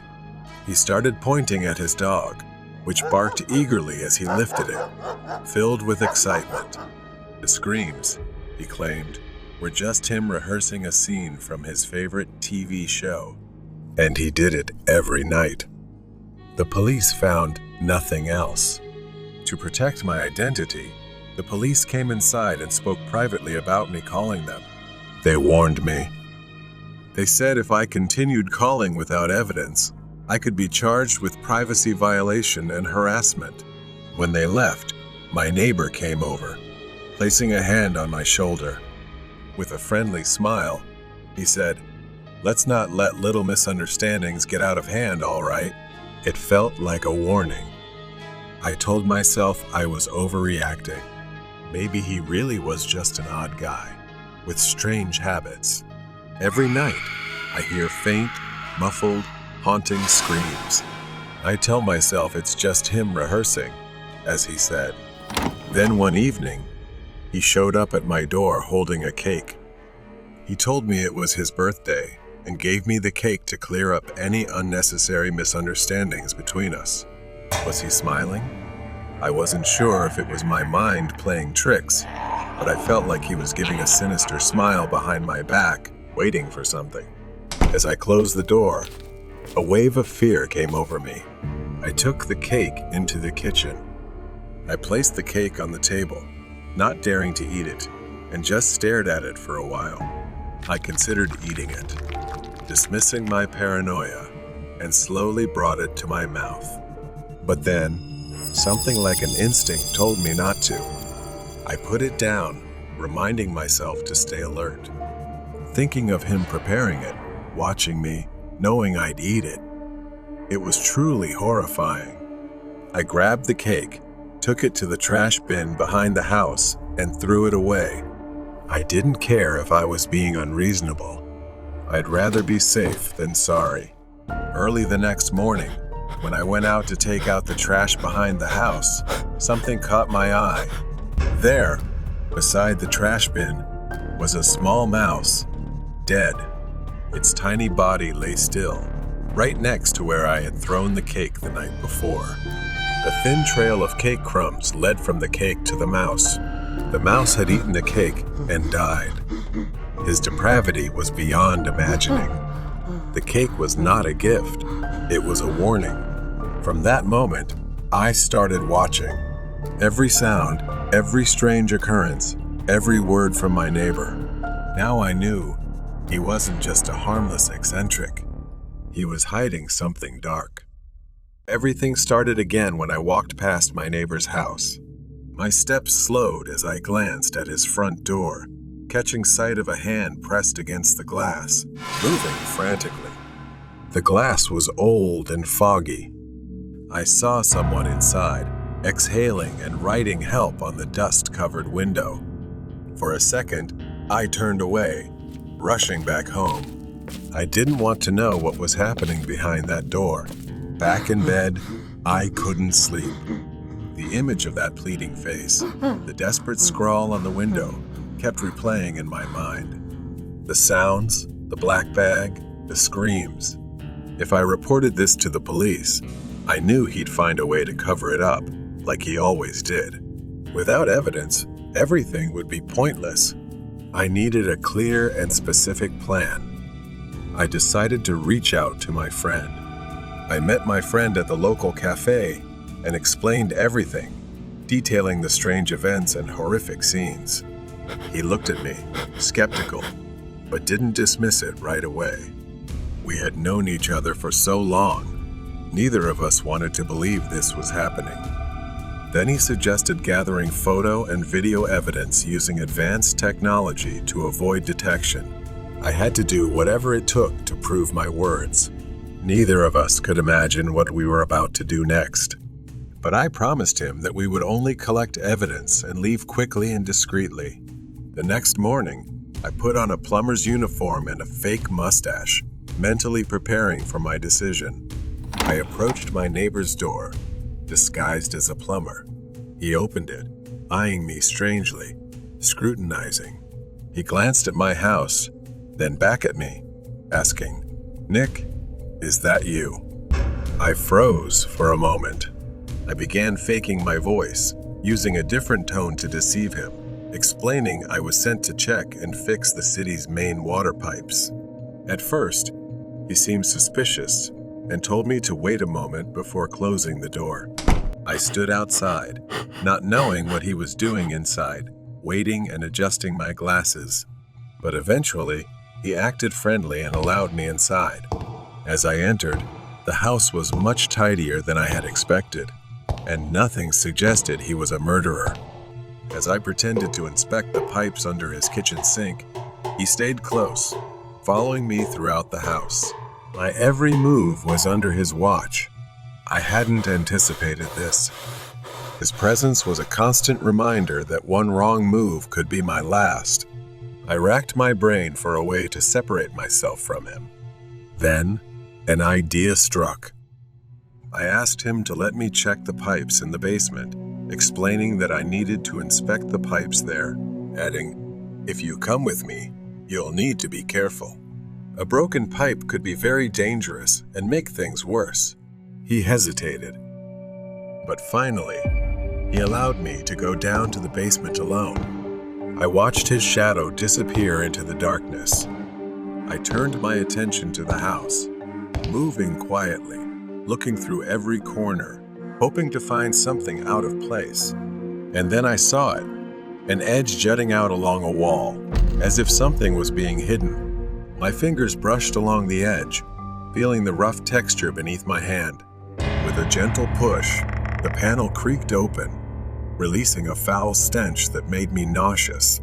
I hesitated. Well, would I pro? The smell was nearly unbearable, but curiosity overpowered my fear. I cautiously stepped closer, peering inside. There, in the dim light, I saw a long streak on the floor leading to black bundles that were oozing blood. Then I saw dozens of bodies, skeletal remains intertwined with decomposing corpses. Just as I was about to turn and escape, a cold hand gripped my shoulder. "Hello, my neighbor." A familiar voice whispered in my ear, full of malice. I felt the pressure of his grip tightening, but before I could react, he shoved me forward, standing in front of the door, blocking my only exit. His eyes showed satisfaction. I reached for my phone and pressed the emergency alarm button, just as my friend and I had planned beforehand. He quickly snatched the phone from my hand. Then there was a crackling sound as he crushed it underfoot. I realized I was truly trapped. The police stormed into the house unexpectedly. My friend, true to his word, had taken action when he received my emergency signal. He had told me beforehand that he would alert a trusted officer in case anything happened. The neighbor began to flee, but during the pursuit, he couldn't escape our plan. He was caught and couldn't deny the overwhelming evidence. When I handed over all the footage and he was taken into custody, I lay in the hospital thinking about what I'd been through. I had come closer to death than I ever imagined. I regretted nothing. Stranger in the dark. My family was excited about the trip to my aunt's house. I had always looked forward to spending time with my cousin Luca, my closest companion. We arrived at my aunt's house, surrounded by towering trees. Luca rushed outside, her face lighting up when she saw us. After a while, we headed to the nearby store, eager to grab snacks for movie night. We excitedly filled our hands with treats. As we were about to walk home, a man called out to us. I turned around to see a well-dressed man holding a bag of chips. He smiled warmly, and instinctively, I moved closer. The man handed me the bag of chips, and his friendly demeanor put me at ease. I thanked him and walked away without giving it much thought. Night fell, and the atmosphere in the house changed. We gathered in the living room, surrounded by snacks, as we prepared to watch a movie. Suddenly, a faint sound echoed through the house, sending a shiver down my spine. I exchanged a worried glance with Luca, asking if she had locked the door. She hesitated, unsure, and decided to check. The weight felt unbearable as I stood there. My anxiety grew, and I got up to see why she was taking so long. As I stepped into the hallway, my heart stopped. Luca was lying unconscious on the floor, and a masked man was standing next to her. My breath caught in my throat as panic surged through me. I staggered back, feeling paralyzed with fear. The man noticed me and rushed forward. I turned and ran toward the kitchen, slamming the door shut behind me, locking it just as I heard him pounding on it. I glanced back at the door, the man's pounding echoing in my ears. I couldn't leave Luca behind, even though fear gripped me. Summoning all my courage, I grabbed a plate from the kitchen rack. When the noise outside stopped, I slowly opened the door for a peek. Suddenly, the door burst open, knocking me back. I managed to swing the plate toward him in desperation. It shattered on his head, fragments flying everywhere. Blood streamed from the wound as he staggered back, dazed. I rushed into the kitchen, my hands trembling as I grabbed my phone. I tried to dial for help, but I couldn't press the buttons. I was too shaken, not knowing what to do. I ran to check on Luca. I splashed water on her face, and after a moment she woke up. Confusion replacing her unconscious state. Relief washed over me, but I knew we weren't safe yet. When I heard the man stirring, a cold wave of fear swept over me. I couldn't let him find us. I whispered to Luca that we needed to hide. We crept into the kitchen and hid behind the counter. The door creaked open, and I held my breath. I peeked out and saw him searching for us, his eyes scanning the room with a predator's hunger. Fear suffocated me as I gripped Luca's hand tightly. I heard him coming closer, his footsteps making my stomach churn. The sound stopped, and for a moment, silence blanketed the house. Then the lights flickered, plunging us into darkness. Suddenly, I shuddered as a cold hand gripped my shoulder. I turned around, and it was Luca, her eyes wide with fear. I could barely see the silhouette of the man in the darkness. Instinctively, I crept forward again, pulling Luca toward the back door, where the faint moonlight streamed in. We dashed outside, running frantically toward the trees that surrounded my aunt's property. We heard the man's laughter echoing through the trees, sending chills down my spine. We spotted a narrow path ahead, leading deeper into the woods. We had no other choice. The path opened up to a cliff overlooking a dark abyss. Panic surged inside me. There was nowhere left to run. Luca and I slowly backed away, but the man kept coming closer, his eyes gleaming with malice. I could feel my heart racing as I tried to reason with him, my voice trembling. He lunged at us, and instinctively, I pushed Luca aside. In a desperate attempt, I grabbed a sharp rock from the ground and held it out, ready to defend us. The man laughed, unfazed by my feeble weapon. He lunged again, but this time I dodged to the side. In the chaos, the man stumbled, losing his balance at the edge of the cliff. Time seemed to slow as I watched him teeter on the brink, his expression shifting from confidence to panic. He flailed, reaching out into the air.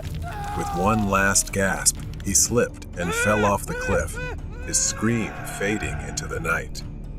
Luca and I stood frozen, gasping for breath, our hearts pounding. We looked at each other, the reality of what had just happened sinking in. Finally, we followed the path back home. We rushed back home, locking the door behind us. I collapsed onto the chair, trembling, while Luca sat next to me, her eyes wide in disbelief. I realized the gravity of everything and decided to call the police about the horrifying events. I felt grateful because just a little more, and we could have lost everything. The stalker in the forest. The sun barely peeked through the dense pine trees as I drove north, my truck loaded with skiing gear and camping supplies.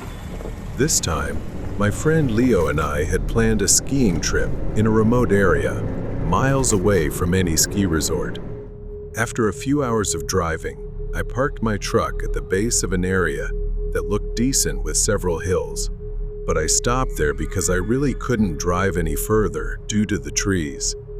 Leo and I unloaded our gear, struggling to walk a quarter mile to a clearing where we set up camp. It was an incredible amount of work with all the stuff we had to carry. In a small clearing among the trees, we pitched the tent, laid out our sleeping bags, and organized our gear. After setting up camp, we began hiking up the hill, carrying our snowboards and keeping an eye on the steep slopes. The ascent was quite challenging, but I felt thrilled as we climbed higher. We snowboarded down several slopes, one after the other. But as I neared the bottom of a slope, I lost sight of Leo. I assumed we'd meet at the base or regroup at camp. It wasn't unusual for us to take different paths down the hill. I called him on the radio, but all I got was static. Maybe he was still skiing and had started down alone. My eyes scanned the trees for any sign of him. When I reached the base of the hill, I walked and spotted another figure emerging from the woods. A skier, wearing a mask and dressed in layers. He approached me, seeming friendly beneath the ski mask, asking where the best hills were and if we were camping. He explained that he and his wife were looking for a good place to camp near others and asked if I could lead him to my campsite, though I really didn't want to. I pulled out the radio again, calling Leo to let him know I would be heading back to camp soon. The device crackled, a distorted noise cutting in, but there was no response from him at all. Then the man started following me, his presence behind me making me feel uneasy. Suddenly, I started hearing static from the other end of the radio. as if someone was trying to talk to me but couldn't connect. When we finally reached the tent, something felt off. I realized I hadn't seen his wife, so I asked where she was. He didn't respond. Instead, he moved closer, his movements becoming increasingly strange. But for some reason, something about his snowboard and backpack caught my attention. They felt familiar. Gray, bright orange. The snowboards tightly strapped on either side. My mind raced as I remembered. Leo had the exact same ones. For a few seconds, I thought Leo was pranking me. But no, the voice was too different. He stepped within inches of me, revealing his real face and grinning maliciously. This was not Leo. Panic surged as I backed away, stumbling into the tent. I rifled through the backpack, my fingers fumbling for the flare gun. Just as I grasped it, the man grabbed my foot sticking out of the tent. Then I suddenly felt a sharp pain in my leg. A severe tingling sensation in my leg felt like a strong electric shock, burning, and I screamed in pain. I glanced down and saw a knife embedded deep in my thigh. A scream tore from me as I grabbed the flare gun. He stepped back, but I didn't lower the weapon. I aimed directly at him. Blood oozed from my wound, staining the snow beneath me. I demanded to know where my friend was. The man's voice was calm, almost mocking, as he told me Leo was lying near the foot of the slope where we had been skiing. His words sent chills down my spine. He turned and sauntered away, disappearing into the darkness of the woods before I could fire a shot. My vision blurred from the pain, but I pressed down on my leg, trying to staunch the bleeding while I grabbed my phone and called 911. Just as I began to lose hope, a distant noise reached my ears. A rescue helicopter illuminated the snow-covered hills. With the little strength I had left, I fired the flare gun, the red light bursting into the sky. I mustered all my strength to tell them about Leo. He was found lying motionless on the hillside, his face pale. Blood stained his pants and the snow beneath him. A few days later, we were both recovering in the hospital, our wounds stitched up, but the memories remained vivid. We learned that our attacker was wanted for multiple assaults in remote areas, always hunting those who wandered too far from safety. The haunting of the abandoned station. It was a chilly autumn evening in our small town. Inside the diner, warmth enveloped me.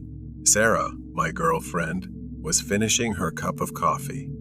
We had been dating for a few months, and tonight seemed like the perfect opportunity for an adventure since we both enjoyed that. After dinner, we decided to explore the old abandoned train station in town. The train station loomed before us. Built in the early 1900s, it had once been the heart of our town, but now it lay in ruins, overtaken by nature. My heart raced, but I didn't want to show fear in front of Sarah. I reassured her, even though I felt a hint of doubt creeping in. She began glancing around nervously and told me she felt something was off. Then, from afar, we heard a faint whistle echoing through the air. Sarah asked me, "There are no trains running here anymore, right?" I only knew that no trains had run here for decades. The whistle grew louder, accompanied by the unmistakable sound of wheels clattering on metal tracks. Sarah tightened her grip on my arm. "We need to go right now," she urged, panic rising in her voice. But somehow I lost control, as if mesmerized by the sound, stepping closer to the edge of the platform, staring down the empty tracks. The sound grew louder, yet no train was in sight, just the tracks stretching infinitely into the darkness. Then, as if summoned from nowhere, a blinding beam of light appeared, racing toward us. It approached quickly, gliding down the tracks like a ghost, but something was off. That light wasn't attached to any train. It hovered. Sarah screamed. urging me to stop, pulling me back just as the invisible train roared past. Its force nearly knocked us over, the platform shaking violently. For a moment, everything went black. When I opened my eyes, the station was silent again, the air heavy and still. Distant sounds returned, but something had changed. Sarah was gone. "Sarah," I called, panic rising within me. I searched for her frantically. Then I saw it, a shadowy figure standing on the tracks, barely visible in the dim light. It was tall, wearing a wide-brimmed hat, its eyes glowing red like embers in the dark. A chill ran down my spine as it raised its hand, pointing down the tracks. Far down the tracks, I saw Sarah, walking away from me. But she wasn't walking normally. Her movements were stiff, like a puppet controlled by invisible strings. "Sarah, stop," I yelled. But my voice echoed back, swallowed by the night. I ran toward her, desperation driving each of my steps. The closer I got, the more horrific reality became. Her face was blank, expressionless, her eyes vacant and soulless. It was as if her very soul had been drained. Tears streamed down my face as I reached for her, but the distance between us never closed.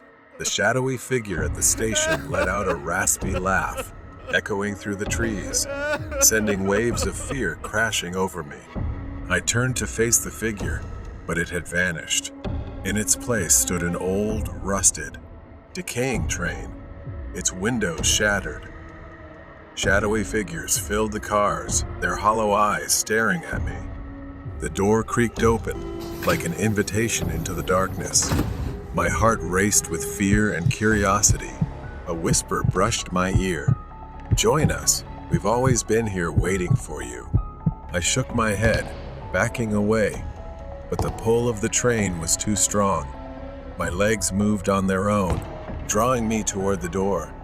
Just as I stepped inside, the door slammed shut behind me. The train swayed, and I felt a cold hand grip my shoulder. I turned to see Sarah sitting across from me, her eyes vacant. "What's happening?" I choked out, but she didn't respond. Instead, she slowly raised her hand and pointed out the window. I looked outside. I was standing on the platform, staring at the train. But how could this be? I was inside. I tried to scream, but no sound escaped. The train raced faster and faster, the outside world fading into a blur in whispers. Suddenly, it stopped, and the door creaked open. Then, that dark figure appeared inside the train, leaning in close, its cold breath chilling me to the bone. "You should never have come here," it whispered, and everything went dark. When I awoke, I was lying on the cold ground, the train and station gone. All that remained was an empty field overgrown with weeds, a stark contrast to the horror I had just endured. I stood up, dazed and disoriented, and headed back to town. As I neared the town square, something caught my eye, a missing person poster. It was Sarah's face, but the date was from 10 years ago. My heart sank as I stumbled back, trying to comprehend the horror. Had I really been gone for 10 years? Or had Sarah vanished long before I ever met her? The truth was too horrific to grasp. Desperate for answers, I rushed back to the station, but when I arrived, it was gone. Only an empty field remained. The train, the darkness, the station all vanished as if they had never existed. Memories flooded back the faces of victims, broken families, the whispers of those who had vanished without a trace. Each shadow symbolized a haunting reminder of what I had escaped, of the guilt I carried for failing to protect those who needed me most. I turned away and walked on, ready to embrace the memories instead of fleeing from them. The shadows may linger, but I would no longer let them control my life. Horrible night train ride. It was a cold autumn evening, and the train station was nearly deserted. The dim streetlights flickered in the distance as I hurried through the empty streets. I had walked for 30 minutes from my university and was about to catch the 9 p.m. train. I ran to the platform just in time as the train stopped in front of me. I stepped inside, glancing at the empty train cars. It was always quiet at this hour of the night, with only a few passengers. I found an empty seat by the window and sat down. I opened my notebook to review my lecture notes. The train gently rumbled as it pulled away from the station. The rhythmic clattering of the wheels on the tracks was soothing, almost enough to drown out the unease gnawing at me. I looked around the train car and was surprised to see another passenger. A girl was sitting a few rows away, her head bowed, her face hidden by long, dark hair. I hadn't noticed her when I first boarded. She didn't move, just sat there, completely still. Something about her posture made me uneasy. She was hunched over as if staring intently at something at her feet, but I couldn't see what. I tried to focus on my notes, but my mind kept drifting back to her. She had been sitting still for a long time. The longer I sat there, the more uneasy I felt. Suddenly, I heard a faint rustling sound. I looked up. She was no longer in her seat. Now she was right in front of me. I found it strange because I hadn't seen her move at all. A moment ago, she had been several rows away, and now here she was, her pale face directly in front of me. Her skin was almost ghostly white, and her eyes were wide, black, and empty, staring at me without blinking. Then she smiled, a smile that made me jump in fear. She began to speak, her voice soft, whispery, and strange. She greeted me and introduced herself as Jan. She then asked for my name. For a moment, my throat went dry, and I couldn't speak. I hesitated, stammering my name. Her smile grew wider, and she tilted her head slightly as if studying me. Nice to meet you, T. Her eyes never blinked, just stared straight into me. I felt a bit uncomfortable, but I tried to remain calm. I told myself she was just a strange student, maybe someone a little socially awkward. After an awkward silence, she finally spoke. She asked me if I had noticed anything strange and why this train was so empty. Then, with a curious tone, she asked if I had heard the rumors. My heart skipped a beat. She leaned closer, whispering, People have gone missing on this train. Everyone at school knows about it. That's why I usually don't take this train. But tonight, I had no choice. Her words sent chills down my spine. I hadn't heard any rumors, but the way she said it, the intensity in her eyes, it gave me goosebumps. I forced a smile, trying to break the tension. I had never heard that story before. I glanced around the empty train car. The train kept moving, the world outside darkening. Suddenly, Jan's expression changed. She froze, her eyes wide as she whispered, trembling, asking if I could hear something. I frowned, straining my ears to listen. I listened harder, but all I could hear was the sound of the train on the tracks and the engine. Her eyes were fixed on the window, her face creased with fear. It's getting louder, she said. Listen carefully. I just wanted to ignore her, to dismiss whatever she was saying. Then, I saw it. A shadowy figure, flickering in and out of view, running alongside the train, its limbs long and distorted. It moved unnaturally fast. I asked what it was, but she didn't answer, her face pale with fear. She whispered, It's coming. The train shook. The lights flickered for a moment. I jumped, gripping the edge of my seat. The lights flickered again, and when they came back on, Jan was gone. I blinked, my mind reeling. How could she have disappeared like that? I stood up, looking around the car, but there was no sign of her. The train began to slow down. The door slid open, and a thick darkness enveloped me. I couldn't see anything. My heart pounded in my chest as I backed away. my breath visible in the cold air. And then I felt it, a cold hand gripping my shoulder. Horrible night train ride. From behind, I felt an icy hand gripping tightly on my shoulder. I froze, my breath catching in my throat as the cold fingers tightened. Slowly, I turned my head, but there was no one there. I staggered back out of the compartment, my body shaking as I looked around frantically. The train was still there, silent and motionless on the tracks. I don't know where I am. The only light comes from the flickering light of the train window. I started walking along the length of the train, hoping to find some clue about where we had stopped. My footsteps crunched heavily on the gravel. Then, I heard a faint rustling noise behind me. Instinct told me to run, but I didn't know where to go. My only option was to go back inside. I couldn't stay out here, but the thought of stepping back into that strange train filled me with fear. Still, I had no other choice. Stepping inside, the air felt heavier, more stifling than before. The dim lights flickered weakly, casting shadows over the empty seats. In the distance, near the end of the train car, there was a figure sitting motionless, head bowed, just like the girl Jan I had met. I knew I shouldn't approach, but my legs moved on their own, carrying me toward her. I called out, my voice trembling, "Jan?" I stopped a few feet away, staring at the figure.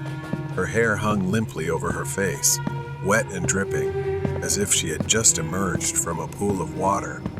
I stepped closer, intending to touch her, calling Jan again. She didn't respond. Then, she finally moved. She slowly turned her head toward me, her movements unnaturally stiff, jerking like a robot. My breath caught in my throat as her face came into view. Her eyes, once dark and intense, were now completely empty, like black voids staring right through me. Her skin was pale, almost translucent, and her lips curled into that same strange smile as before. There was a faint hissing sound, perhaps coming from her. Before I could react, she stood up, her body rising off the ground, floating. Her feet no longer touched the floor. She hovered just above it, her long hair flowing in the air.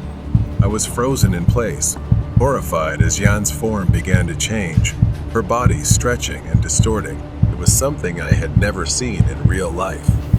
A voice echoed through the train car, coming from everywhere, surrounding me. Why did you come back? Why are you here? My mind raced, trying to make sense of what was happening. This couldn't be real. I needed to get out and leave. But when I turned to run, I felt something cold and invisible pressing against my chest. I moved like a puppet, being forced back into the seat.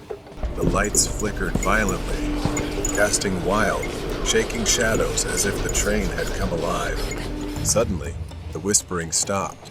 Silence filled the air. I looked up, and there was Jan, floating, her long, translucent fingers reaching toward my face. She told me to come with her, that I could never leave. The cold radiated from her, seeping into my bones, freezing me. Her fingers brushed against my skin, and in that moment, I was no longer on the train. I was floating in an empty void, with nothing but the sound of my own panicked breathing. I tried to move, but I couldn't. My body wouldn't respond. I was trapped. Then, from the darkness, I saw them other figures, floating, drifting. Their forms were distorted, their faces obscured, and their eyes were empty. I couldn't breathe. Was this what happened to the missing passengers? Had they been brought here, into this void, to become part of this nightmare? And was I next? Suddenly, with a violent jerk, I was thrown back into reality. I was in my seat again, gasping for breath, drenched in cold sweat. Jan was gone. The train began to slow down, the familiar sound of the tracks returning. Finally, the train stopped at the station. The doors slid open, revealing an empty platform bathed in dim, flickering light. I staggered off the train, my legs weak and unsteady after what had happened. The doors closed, and as I turned back to look, the train began to move again, disappearing into the darkness. I didn't know if it was truly over. I stood there for a long time, staring into the void where the train had vanished.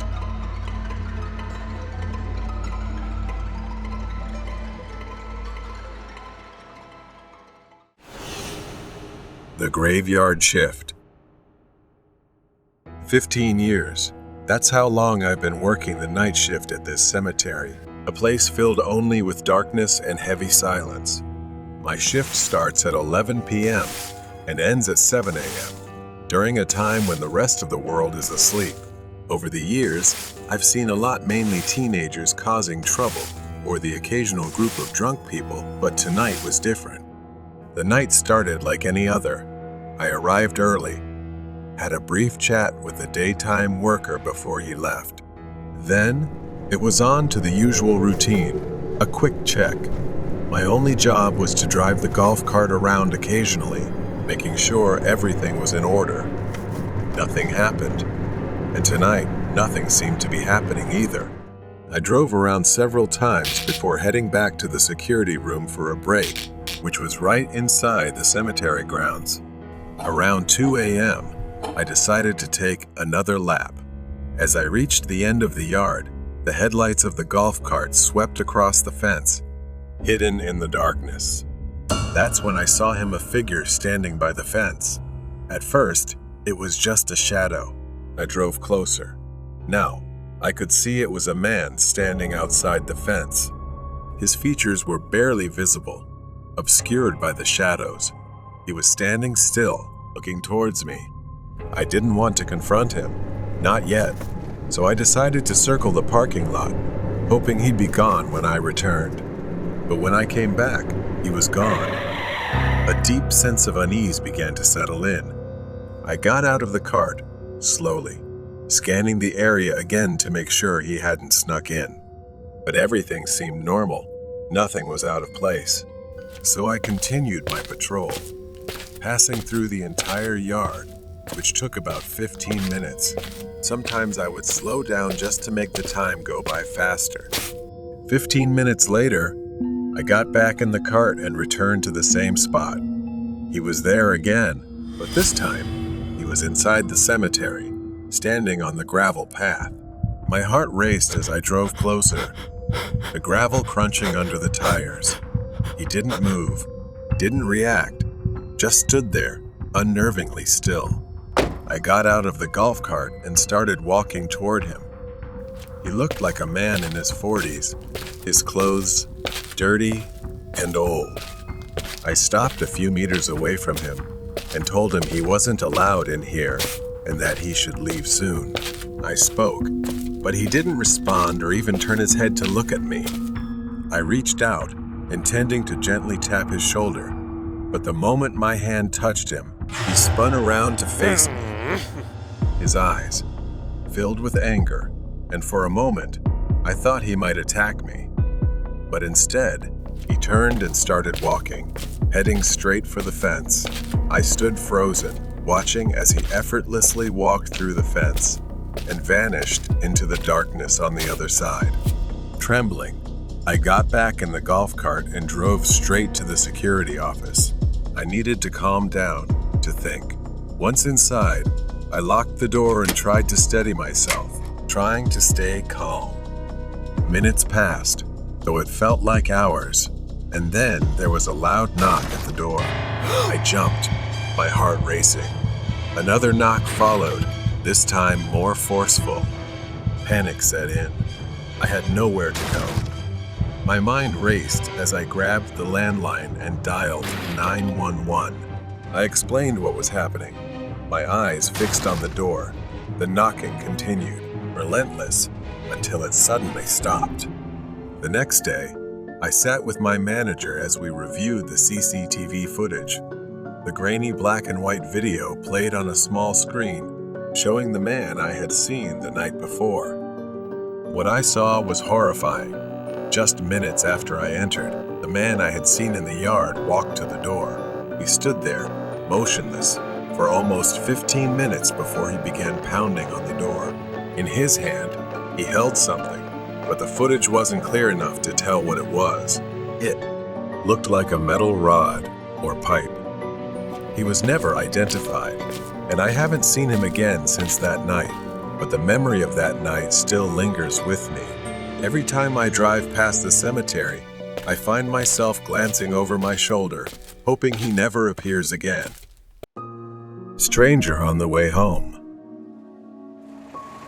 I was driving home on a quiet, deserted road, my headlights cutting through the thick darkness. A familiar road I had traveled countless times. I was still about 10 minutes away from home when my car began to slow down. Confused, I pressed the gas pedal, but the car continued to lose speed.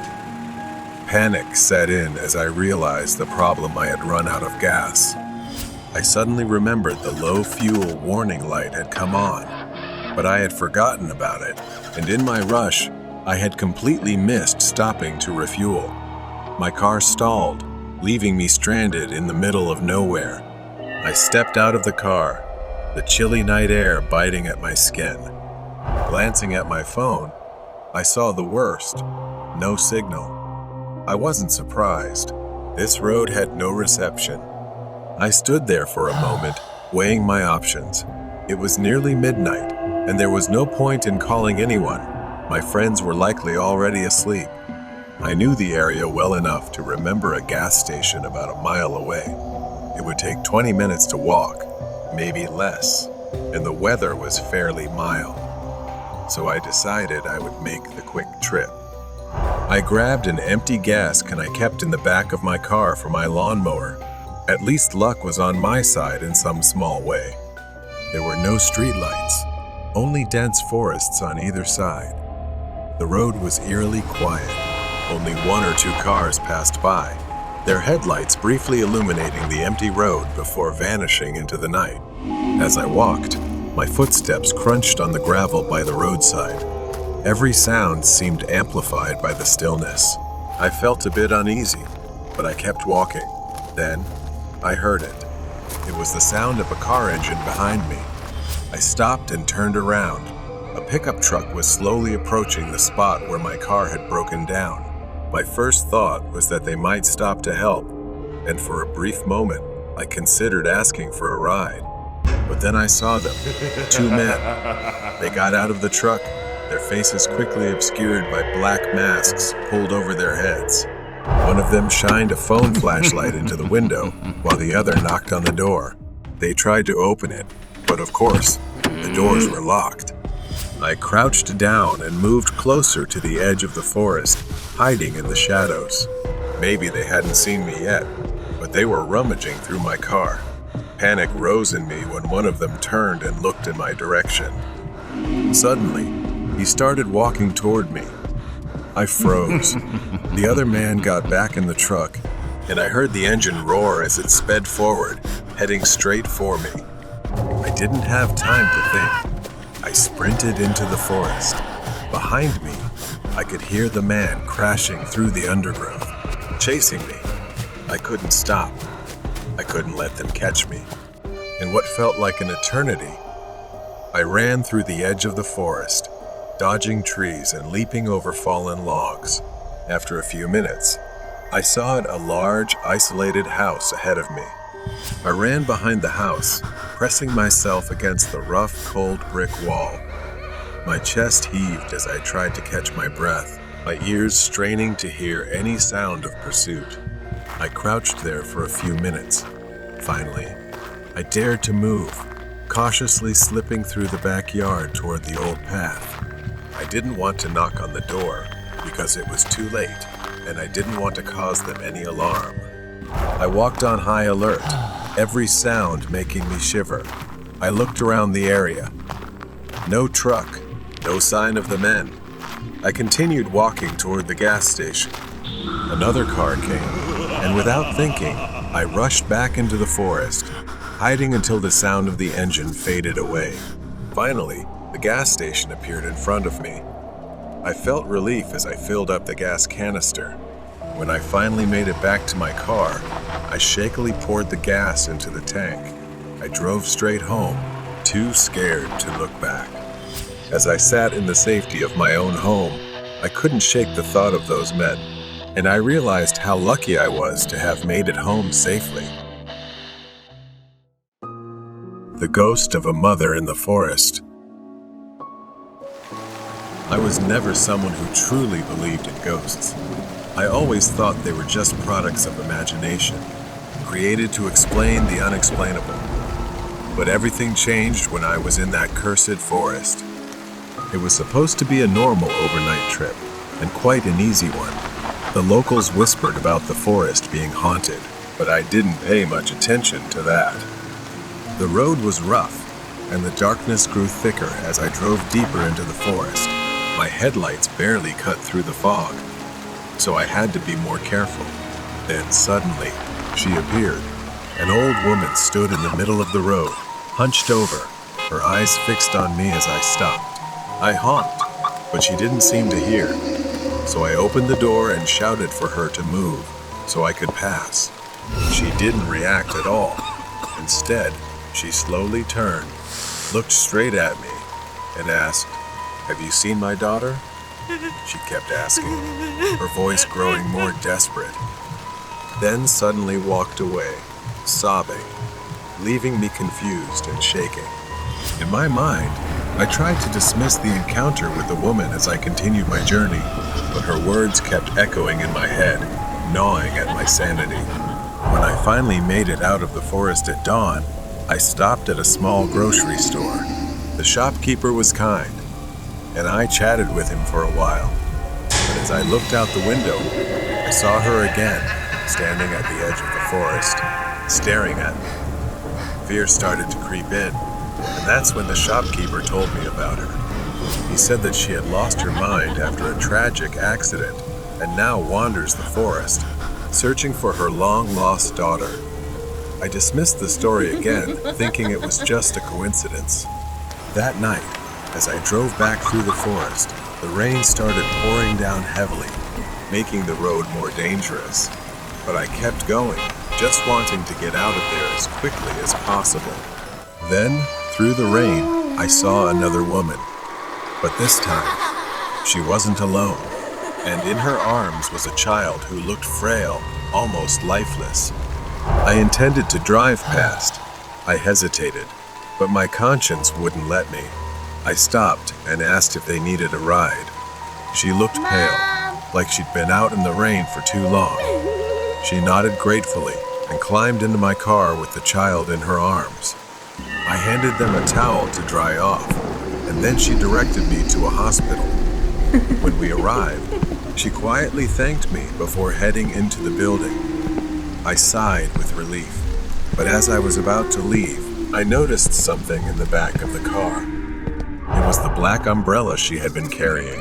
It was still in my car, and when I turned to look back at the hospital, I was almost paralyzed with what I saw. I looked away for just a few seconds, and when I looked back, they were gone. It was as if they had vanished into the rain. Feeling confused, I decided it was best to leave as soon as possible. As I neared home, the rain was still pouring, and the parking lot was quite far from my house, so I had to use the black umbrella left in my truck. However, I felt a bit hesitant to use it, remembering that it belonged to the woman and her son, but I had no other choice. As I was walking, a strong gust of wind almost tore the umbrella from my hand, and suddenly, a wooden beam came crashing down from above, about to fall on me. It could have killed me, but the umbrella somehow pulled me to the side, saving my life. Shaking, I realized the umbrella wasn't just an ordinary umbrella. Perhaps it was a gift the woman left behind to protect me. The next morning, I went back to the grocery store, determined to uncover the truth. The shopkeeper hesitated, but finally told me the whole story. The woman and her child were spirits, doomed to wander the forest after a tragic accident. She died trying to protect her son. It happened on a stormy night when she was shunned and refused help by passing travelers. Some even splashed her with mud. She used her body to shield the child, but unfortunately, she slipped and fell off a cliff. On rainy days, if drivers refused to give her a ride, she would mysteriously appear in their cars and haunt them. Feeling a deep sense of injustice, she continues to seek out and punish those who don't help them. The old woman, unable to bear the unbearable pain of losing her daughter and grandson, went mad shortly after. Since that horrific accident, the villagers have often seen her holding a black umbrella, muttering nonsense. With a heavy heart, I visited their graves, returned the umbrella, and expressed my gratitude. As I walked away, I knew my life had changed forever. I had encountered something beyond the realm of the living, and from that day on, I would never doubt their existence again. The troublemaker at Starbucks. Lai had just graduated from college and found a temporary job, which left her struggling to find a place to live. Lai rented a small apartment near a Starbucks, where she worked as a barista. Starbucks was a hangout spot for local musicians and artists, the kind of crowd who knew their coffee. It stayed open until midnight, sometimes even later on weekends. Lai worked the night shift, a shift most employees weren't fond of. The pay was decent, though not great, but the shifts were quiet. However, there was always something unsettling about the empty cafe late at night, especially toward closing time. She spent most of her time cleaning and making coffee to keep herself busy. Nick, a friend of Lai's, would sometimes drop by to keep her company. He knew everyone who worked there, but one summer night, everything changed. Nick wasn't there that evening. He didn't show up because he was attending a friend's wedding, leaving Lai to face the night shift alone. By midnight, she had made only $10 in tips, and the store was almost entirely empty, but she felt grateful that she didn't have to deal with any difficult customers. She went to the back room to fill the mop bucket and started cleaning the floor. The silence was peaceful, but something felt off. Out of the corner of her eye, she saw a shadow pass by the front window. Lai glanced up, but no one was there. She called out, asking if anyone was there, thinking a customer had come in through the back door, but there was no response. After a moment of hesitation, she shrugged, thinking she had imagined it, and went back to cleaning behind the counter. Suddenly, she heard the bathroom door open. Lai's heart started pounding, and she felt uneasy. She hadn't seen anyone come in, and the store had been completely empty just minutes before. To her surprise, Nick walked out of the bathroom. A wave of relief washed over her, and she smiled, calling out, Nick, what are you doing here? He grinned back at her, saying he had just dropped by after the wedding, but something in his expression had changed. His usual friendly demeanor had turned into something unsettling. She gave an awkward smile, brushing off the strange feeling, and offered him a drink. As she started making an espresso, Lai glanced at him. He was staring at her, his eyes dark and unreadable. Lai tried to act normal and asked him what he was up to. Nick didn't respond. Instead, he pulled something from his pocket, a USB drive. His smile widened as he tossed it onto the counter. She stared at it, confused, asking what it was. Nick leaned in, lowering his voice to a whisper. He said he had recorded something Lai wouldn't want anyone else to see. She didn't understand what he was talking about. He stood up straight, crossing his arms. Nick threatened her about some private conversations she had with her boss. Panic started to rise in her, and she yelled that he was lying. Nick shook his head, his smile never fading. Her mind raced, trying to figure out if he was lying, but the confidence in his voice made it clear that he wasn't. He chuckled softly, stepping closer. He spoke to Lai with crude words. He had initially planned to blackmail her, but now he didn't need to, and he thought it was time for Lai to show some appreciation for all the nights he'd kept her company. A nauseating feeling rose in Lai's throat as she realized what he was implying. She backed away, her heart pounding in her chest, screaming that he was insane and that she hadn't done anything. Nick's smile turned sinister. Her hands trembled, barely able to breathe as she tried to figure out how to escape. The store was closed, and the doors were locked. She was alone with him, and he was moving in, ready to corner her. She backed away and pleaded with him. His expression darkened, saying he had spent too much time helping without getting anything in return. He reached behind his back and pulled out a knife, its blade gleaming in the dim light. She glanced around the room, desperately searching for a way to escape. Her eyes landed on the espresso machine, and an idea formed in her mind. Lai tried to stall him and suggested making him a cup of coffee first. Nick raised an eyebrow but didn't object. She hurried behind the counter, her hands trembling as she poured an espresso. Her heart raced as she reached for the panini press. Without warning, Lai grabbed it and swung it at Nick's head with all her strength. The metal struck the side of his skull, and he staggered back, dropping the knife. Blood trickled down his face, and he let out a groan of pain. But the blow wasn't enough to bring him down. She needed to act fast. Lai ran around the counter, her eyes fixed on Nick as he wiped the blood from his face and started moving toward her. She frantically scanned the room for another weapon or an escape.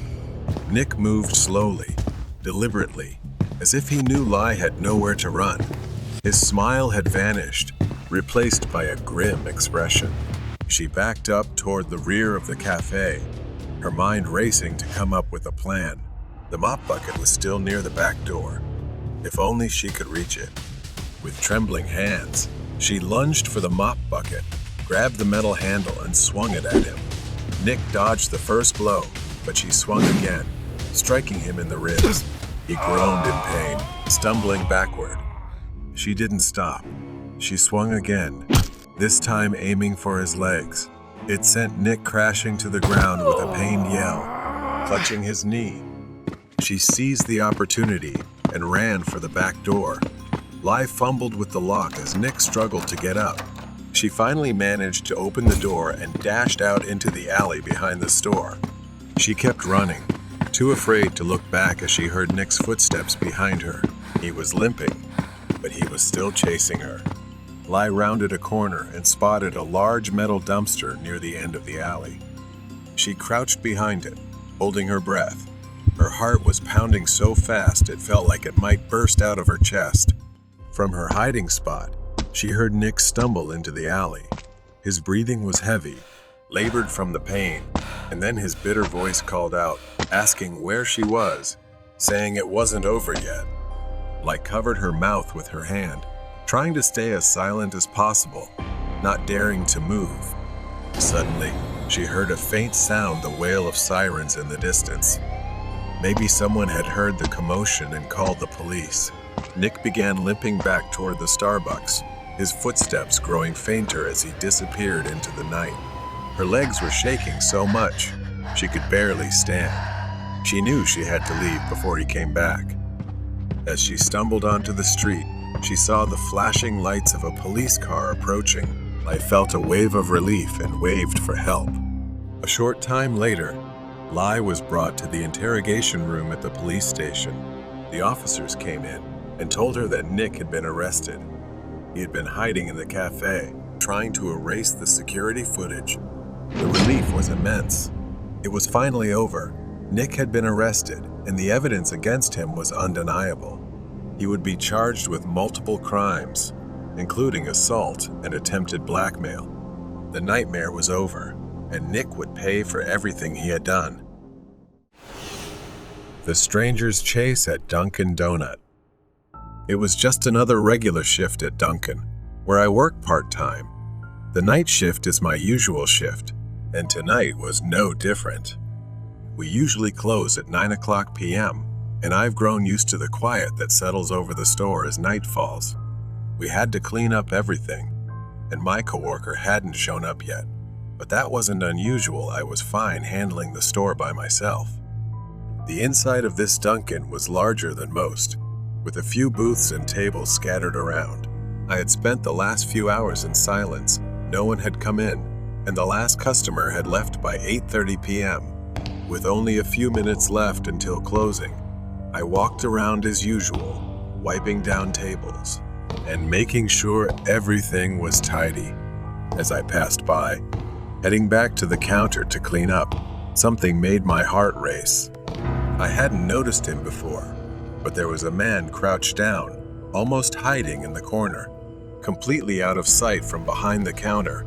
Everything seemed to freeze as his eyes locked with mine the moment I saw him. For a second, neither of us moved. The man slowly stood up. He was of average height, skinny, with messy hair and disheveled clothes. I asked him if he was okay, my voice trembling as I tried to stay calm. He didn't respond right away, mumbling that he was fine. I reminded him that we were closing and he needed to leave. He nodded and started walking toward the door. For a moment, I thought everything was fine, but then, without warning, he turned around and sprinted toward the counter with a crazed look on his face. Everything happened so fast. He didn't head for the door. He ran straight behind the counter, his eyes locked on the cash register. I began to realize what was happening. Without hesitation, I made for the exit, my mind racing. I didn't care about the cash register. I just needed to get out. Guys like him are dangerous, and they usually carry weapons. I had to be smart about this. But before I could reach the door, his voice rang out, loud and threatening. He shouted, his voice filled with anger. Stop. Froze for a second, but instinct kicked in, and I kept moving, my heart pounding in my chest.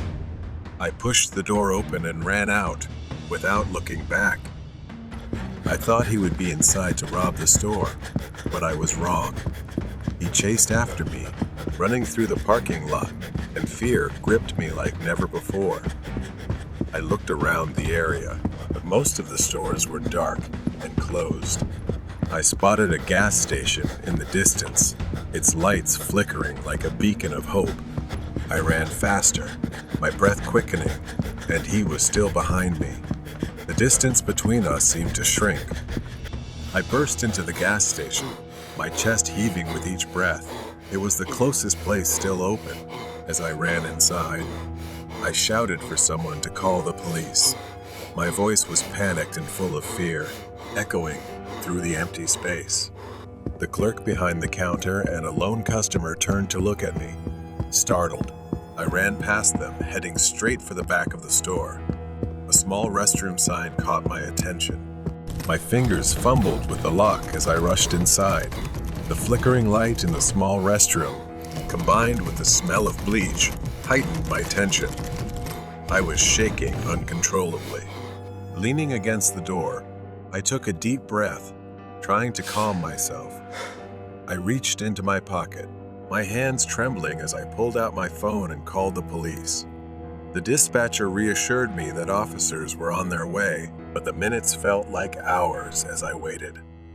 I pressed my ear against the bathroom door, listening for any sign of him. Nothing. The silence was suffocating. Was he following me? Was he out there, lurking? I couldn't shake the feeling that something was wrong and that whatever awaited me outside wasn't over. After what felt like an eternity, I slowly unlocked the bathroom door and peeked outside. The gas station was eerily silent. The cashier was no longer behind the counter, and the customer had disappeared. I cautiously stepped out further. The dim lights cast long shadows over the shelves.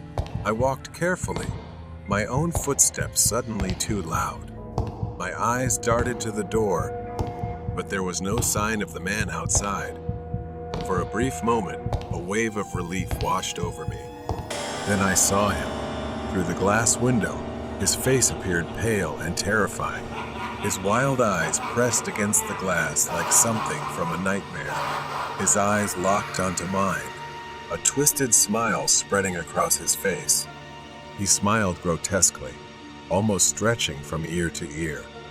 Then he breathed onto the glass, writing the word "run." It felt like a challenge, daring me to try escaping. He slowly dragged his finger down the window, the screeching sound sending chills down my spine. He was waiting like a predator, knowing that eventually I would have to come out. Panic surged within me again. I rushed toward the back exit, hoping it would lead to some way out. As I pushed the door open, I found myself outside again, this time in the alley behind the station. My breath fogged the cold air as I frantically looked around for somewhere to hide. The alley was narrow, with tall brick walls on either side, dark and unwelcoming. A few trash bins lined the path, but it was mostly empty. I had to make a choice. The only way out was forward or back to the gas station, where he might be waiting for me. I didn't have time to think. I started running, my body moving on instinct. As I ran, I glanced over my shoulder, nothing behind me. Still, fear gripped me tightly. This alley too dark, too unknown, leaving me vulnerable to whatever could come. I turned the corner and was met with a dead end. My heart sank as I saw the towering chain link fence blocking my way. I could hear my own breath, ragged and loud, and feel the cold sweat on my skin. Maybe there was no way out. Footsteps echoed behind me. Slow. Maybe he was coming closer. My body froze in place as the sound grew louder, the rhythm unsettling in its calmness. I wanted to run, but there was nowhere to go. My back pressed against the cold brick wall as I realized I had no other choice but to face him. He appeared at the end of the alley, his eyes locked onto mine with that twisted smile. His steps slowed as he moved into the faint light, his shadow stretching unnaturally across the ground. In his hand, he held an iron rod. My heart was pounding in my chest. My legs were shaking. Then he spoke. "You can't run forever." His voice was low, mocking, and dragged the iron bar across the road with screeching sounds. My mind seemed to be spinning. I scanned the alley, desperately searching for anything that could help me. Without thinking, I grabbed a broken brick lying near the trash cans. I knew it wasn't enough to stop him, but I had no other choice. It was all I had. He stopped just inches from me, smirking. "You really think that's going to stop me?" I didn't answer. I didn't need to. As he took one more step toward me, I swung the brick with all my strength. In the moment, he was too focused on taunting me. Turning away smugly, I threw the brick, and it hit him square in the head. For a second, everything froze. He staggered back, the smile vanishing from his face as blood trickled down his forehead. I didn't wait to see what happened next. I seized the moment and ran. I didn't look back. All I could think about was getting as far away as possible. The sound of sirens tore through the night air in the distance. The police were coming, but I didn't stop running. Right then, the screech of tires cut through the air as police cars appeared. 3 patrol cars pulled into the gas station, red and blue lights flashing furiously. I could see the officers jump out, guns drawn, moving with urgency. I tried to shout, trembling as I pointed toward the alley. "He's over there." The officer nodded quickly and signaled to the others. They disappeared into the alley, their flashlights cutting through the darkness as they shouted commands. The man appeared at the mouth of the alley, running toward the parking lot. But this time he wasn't alone. The police were right behind him. His wild eyes darted in every direction as he desperately searched for a way out, but he was surrounded. The police quickly tackled him to the ground. The man struggled violently, his voice twisted with rage, sending chills down my spine. But now, I was truly safe. The flashing lights of the police cars began to fade as I sat on the cold sidewalk, trying to piece together everything that had happened. It was over, but the horror still lingered. Pharmacy Obsession. It was a quiet evening. Lily had been working as a pharmacy technician for a few years. It was a simple job, filling prescriptions and dispensing medications. The pharmacy had its regular customers. Some were friendly, while others were a bit odd, but everyone got used to them. Joe was one of those regulars, a man in his mid-30s who came by often. He stood out with his long, disheveled hair and eccentric clothing. Lily had seen Joe and his elderly mother many times. She was always his caretaker, bringing Joe in to get his medication. The mix of drugs he needed included antipsychotics, antidepressants, anti-anxiety meds, and a type of medicine for infectious diseases. Joe always complimented Lily and called her Kitty because she wore a pink bow hair clip. It was harmless, though strange. Lily would politely smile, chat, and give him his medication. He never made her feel unsafe. One day, Joe's mother came alone. She looked tired, older than before. She told them that Joe wasn't well. He had stopped taking his antipsychotic medication and was becoming unpredictable, sometimes even aggressive. She could no longer control him. The court had declared Joe unfit to make decisions, so he was admitted to a mental health facility. Lily felt a bit sad, missing the familiar face, but relieved knowing Joe was being taken care of. For months, they didn't see Joe. The facility's staff regularly picked up his prescriptions, and life at the pharmacy went on as usual. Then, one Friday night, everything changed. It was late. Only she and another female colleague were working. The store was quiet, as it often was on Friday nights. Lily was reading a magazine at the counter. Then, she heard a voice. Hey, Kitty. At first, she didn't look up. After all, she wasn't Kitty, and she figured someone in the store was talking. But then the voice came again, angrier this time. Kitty! Suddenly, a bloodied hand slammed onto the counter in front of Lily, startling her. It was Joe, but something was wrong.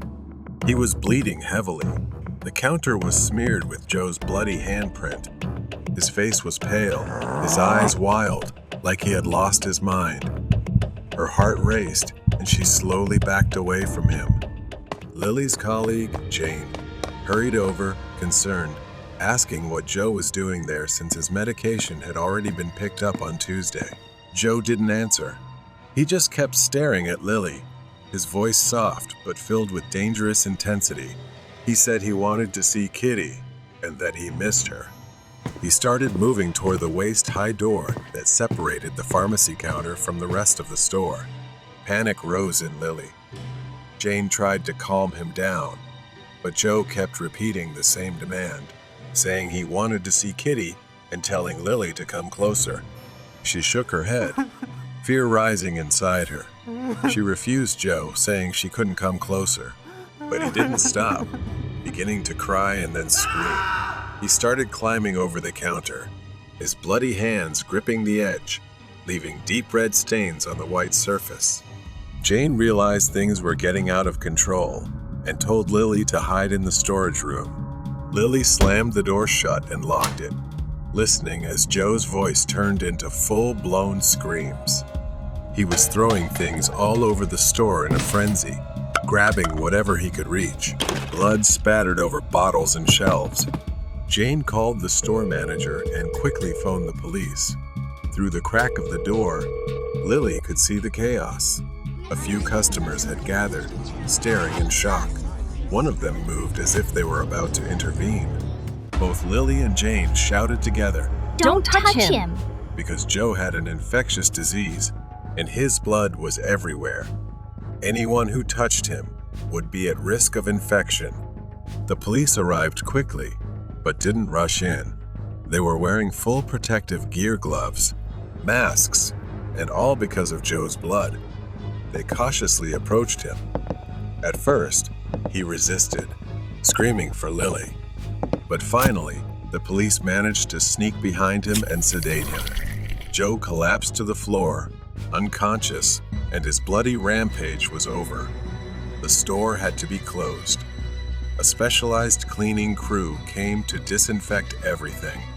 A few days later, after the store reopened, Joe's mother came by to apologize.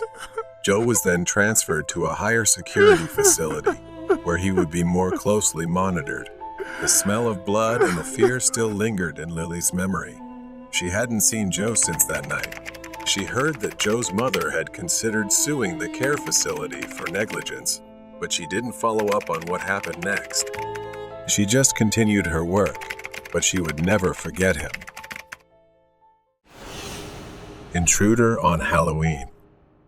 The clock ticks softly, its sound nearly drowned out by the eerie music playing on the TV.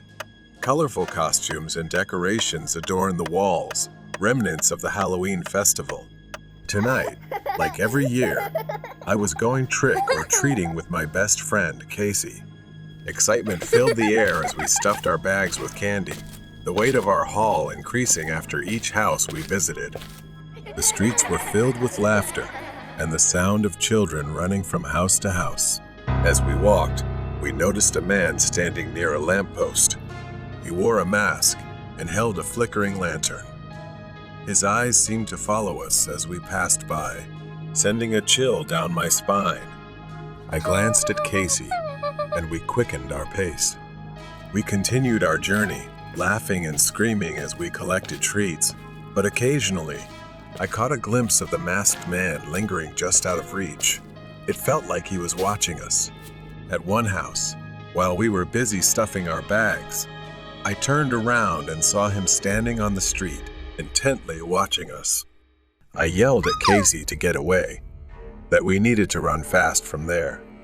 We hurried to the front door of the house we were at and knocked frantically. The homeowner opened the door. We explained that there was a scary man outside. The couple looked worried and ushered us inside for safety as the masked man moved further down the street. After a few minutes, we saw the masked man had left, and we thought we could leave the house now. Just as we thought we had escaped, I spotted him hiding behind a tree, waving at us. Panic flooded me. He only backed away when an adult threatened to call the police. After walking a few more blocks, we crossed a small wooden bridge over the river. The night air was fresh and cool, but a sense of unease washed over me as a black Jeep stopped on the other side. The driver leaned out the window. A spooky man wearing a pumpkin mask called out to us in a gravelly voice. "We need directions," he shouted. I felt a bit suspicious and distrustful of this man, so I declined and we kept moving. The Jeep couldn't cross the bridge, so we had to drive away. But just when we thought we were safe, a long time later, an SUV screeched around the corner of the bridge and stopped right in front of us. The window rolled down, revealing a man who was probably someone else, but he was also wearing the same mask. Then he said, "Get in the car, and they have free bags of candy," the man shouted, his voice filled with manipulation. My heart raced as I glanced at Casey. We turned back to running when I heard the car roar again. The man started to get out of the car. We just ran as fast as we could to the house because we were almost home. We finally arrived home. My mother left for work, so it was just the two of us at home. Tonight, Casey slept at my house to stay safe. Every second passed as I looked out the window uneasily at that man in the pumpkin mask. The memory of the Jeep, everything was still in my mind. Mine. The streets were pitch black, darkness stretching over the sidewalk. I held my phone, staring at the screen, hoping to distract myself from the rising anxiety within. Suddenly, my phone buzzed. A message from Casey. What if they come back? I glanced at her, but she was still peacefully asleep, unaware of the tension suffocating the room. I cautiously approached the window and peered through the curtains. My heart skipped a beat. The black Jeep was parked outside my house. I whispered urgently, shaking Casey awake. Casey's eyes flew open in fear. We both sat up, listening intently. The engine roared, and I could see a shadow moving inside the Jeep. My pulse quickened. and I knew we had to act and come up with a plan. I whispered, "If he comes in, we have to trap that man." We gathered supplies, a heavy chair, some rope from my dad's toolbox, and my phone, so I could call for help if needed. We figured we could block the door if he came in, trapping him inside. Casey nodded, and we hurriedly propped the chair against the door, tying it tightly with the rope. We were ready and positioned behind the chair, preparing for anything that might happen. Through the glass, I saw the masked man standing by the front door, his shadow ominously stretching. My heart raced as he knocked, the sound echoing like thunder in the silence of the night. Suddenly, I saw the man step back, turn around and walk towards the Jeep. I watched in horror as another figure stepped out of the car, both wearing masks and dark clothes. My mind is racing now. There are two people. I whispered, fumbling for my phone. "Casey, we need to call the police." Fear gripped me, knowing our trap might only buy us a little time to escape safely. But before I could dial, I heard footsteps approaching the house. The doorknob rattled, and my heart raced. The masked man yelled something indistinct, and I felt panic rise. "They're trying to get in," I said, gripping Casey's arm tightly. I heard them banging on the door, trying to break it down. The chair held for now, but I knew it wouldn't last long. "Call the police," I shouted, but Casey was frozen in fear, her eyes wide. I took a deep breath and tried to stay calm. I whispered, "We need to run, and when they break in, Casey and I will head for the back door." With a loud crash, the chair toppled over. The door swung open. The masked man charged into the living room, followed by another figure. I slowly crawled toward the door, then grabbed Casey's hand, and we ran toward the back door, quietly escaping the intruders. We bolted out into the backyard and ran toward the fence. Behind us, I heard the men shouting. I shouted for Casey to climb over the fence. I thought we still had hope and needed to seize this chance to try to get over. As things grew urgent, I started to climb up, but unfortunately for me, one of them came outside and managed to grab and pull my leg. I flailed and kicked at his face, but it didn't seem to matter. It didn't faze him at all. I fell painfully to the ground. I looked in agony as Casey cried in fear by the fence on the other side. I screamed for her to run. I would follow, but she seemed too scared, worried for my safety. I lay in pain, watching him grin grotesquely. He taunted me, saying trick or treat, and waved at Casey playfully, enjoying our fear. I reassured myself that I needed to escape and survive. I slowly, secretly grabbed the ice and stood up to answer his question as if I was pretending to play with him. I took candy out of my pocket and said I wouldn't run away. I asked if he wanted a piece of candy. He seemed surprised and didn't notice as I threw the rock at his face. He fell, screaming in pain, and his friend came out from the house, witnessing it. He also yelled in anger. I didn't think much, trying to use the remaining strength to climb over the fence to escape. Just as we were about to escape, I heard the distant sound of a siren. I felt relieved. The police were coming. I headed toward the front yard to meet them. When we reached the front yard, the flashing lights of the police car lit up the street. The officers ran toward us, and I pointed at the men trying to flee back to the Jeep. "They're over there," I shouted, and the police sprang into action, chasing after them. Within minutes, the police had apprehended the masked men. Back inside the house, my mom rushed in, just returning home. She pulled us into a tight hug, relief evident on her face. Casey and I exchanged glances. We were finally safe.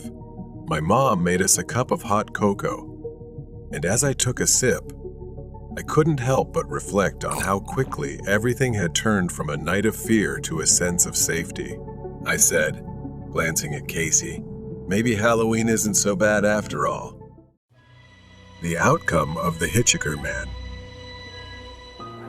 I was working the third shift at a 24/7 diner in a quiet town. Most of our customers were truck drivers and travelers passing through. But the strangest people I've ever met were the drifters, addicts, and hitchhikers. That night started like any other. Carl, the cook, had been working at this place for over 15 years, and he had seen it all. His sharp eyes could spot trouble from a mile away. We were perfectly in sync. I served tables, and he flipped burgers. With a new cast in the pipeline, and he flipped burgers.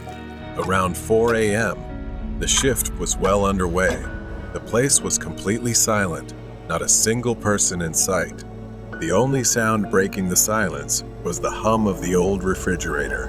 Suddenly, the door creaked open. A man stumbled in, clutching his right arm to his chest. He didn't say a word, just shuffled past Carl and me, heading straight to the bathroom. His clothes were torn and filthy, and his face was twisted in pain. Carl and I exchanged glances. We'd seen strange customers before, but there was something off about this guy, more than just a regular drifter. I asked Carl, "Doesn't he look familiar?" After a moment, I remembered. That guy had come in before, begging for food and a ride. We had to kick him out because he was bothering the customers. But now, something had changed. He looked panicked, like he had seen something terrifying. Carl just shook his head, muttering, "Here we go again." I looked at the bathroom door. I didn't want to check on him, but I didn't have much choice.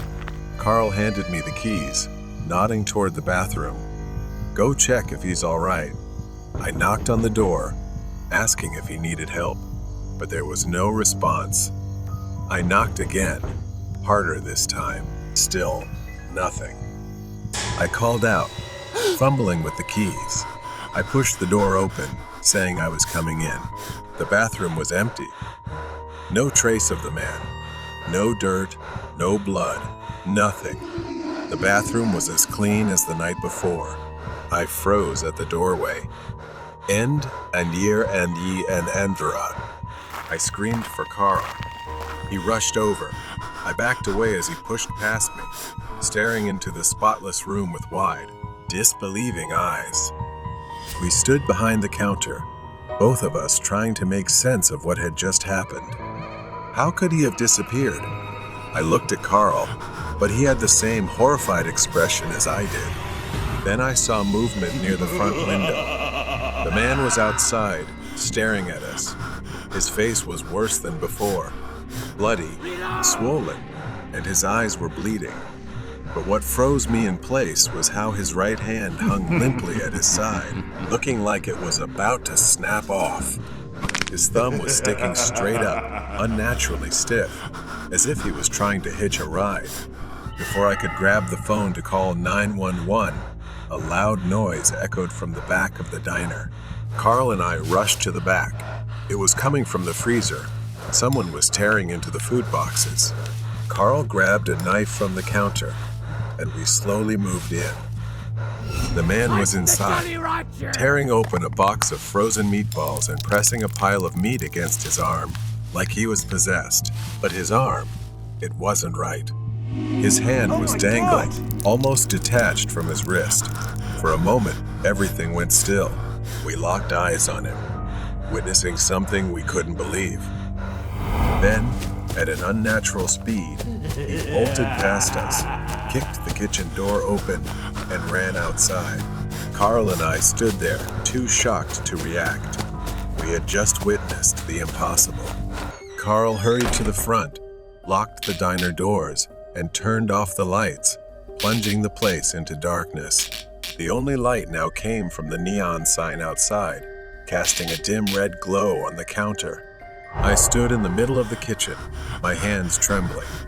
My mind raced, trying to piece together what had just happened.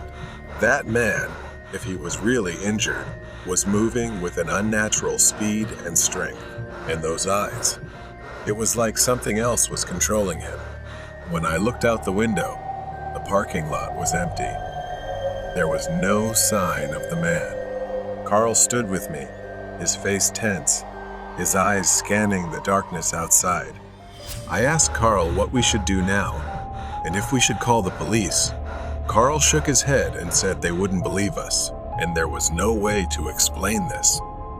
He reconsidered, slowly walking to the phone and picking up the receiver. But just as he dialed 911, the lights in the diner flickered. The hum of the refrigerator went silent, and for a moment, everything was still. Then, in the darkness, we heard a soft, slow tapping on the window. We bolted through the kitchen, with Carl leading the way. I glanced back just in time to see the glass shatter, and the man crawling through the window like a wild animal. Carl pushed open the back door, and we stumbled out into the alley behind the diner. Carl panted, glancing around. We need to get to the car. We sprinted down the alley, the man's footsteps echoing behind us. He was faster than I expected, his heavy breathing growing louder as he closed in on us. I could hear his raspy voice muttering something, words I couldn't quite make out. Carl reached the car, fumbling with the keys, urging me to get in quickly as the doors unlocked. I yanked the door open and jumped inside just as Carl started the engine. The headlights flicked on, illuminating the man standing at the end of the alley.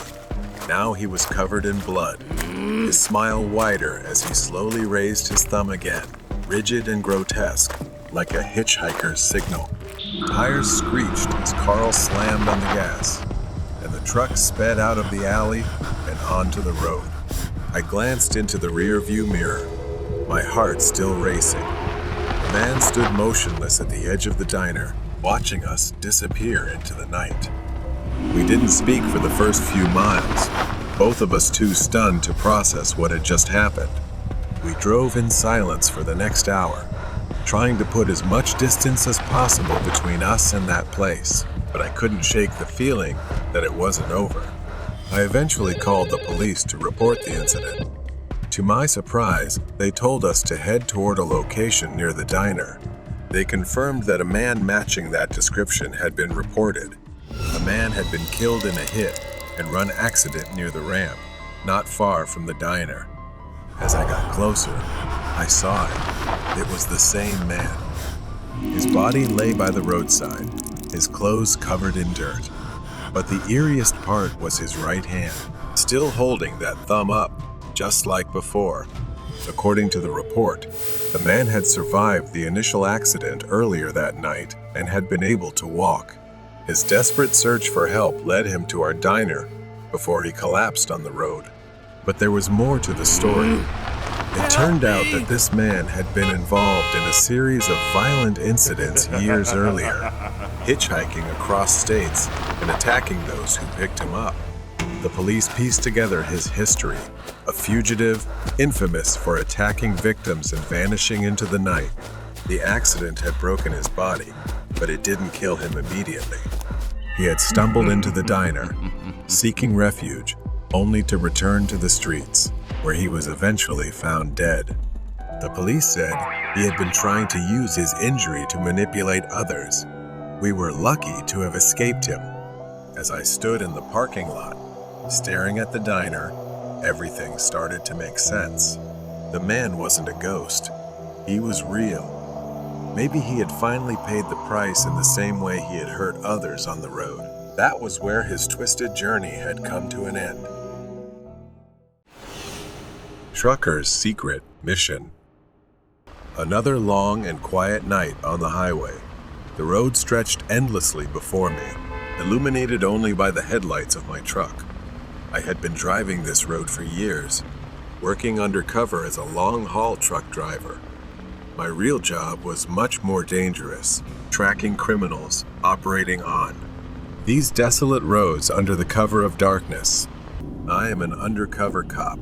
My truck is my weapon, my disguise, and my hideout. Tonight was supposed to be like any other night, but I had a feeling, something gnawing at the back of my mind, telling me that tonight would be different, so I needed to be extra cautious. The road was deserted. The only sounds were my engine and the occasional rustle of wind over the barren landscape. I kept my eyes on the road, scanning the distance for any signs of trouble. Criminals often use these isolated highways to conduct their business, and I've made it my mission to stop them. Suddenly, I spotted a figure standing by the roadside, waving for me to stop. It was late, too late for anyone to be out here. My instincts kicked in immediately. Something was off. I slowed down and stopped by the roadside. The man approached, his face shrouded in darkness. He looked disheveled, almost deranged. As he got closer, I could see his clothes were torn and filthy. His hands twitched nervously at his sides, and there was a wild look in his eyes. I cautiously rolled down my window. "Do you need help?" But there was something about this guy, something dangerous. He didn't answer right away. Instead, he smiled a slow, eerie smile that sent chills down my spine. Then, he pulled something out from under his coat, a small black box. I recognized it immediately. It was a vial containing a dangerous, illegal substance, something that could be lethal on contact. My heart beats fast. This is no ordinary hitchhiker. He is a dangerous man, and his target is me. The man stepped closer, holding the vial in one hand and a small knife in the other. "Get out of the truck," he said, his voice low and threatening, "or I'll make sure you don't make it through the night." I knew what was in that vial. It was a more dangerous weapon than the knife he held. Just one drop could incapacitate me, or worse, kill me. He knew it too. That's why he smiled like that. I kept my cool. My training kicked in. I had dealt with guys like him before, unpredictable and dangerous. But this time was different.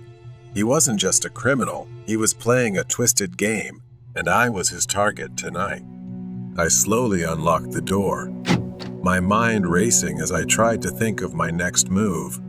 The man continued to smile, his eyes gleaming with some sick satisfaction. "Come on," he taunted, waving the knife.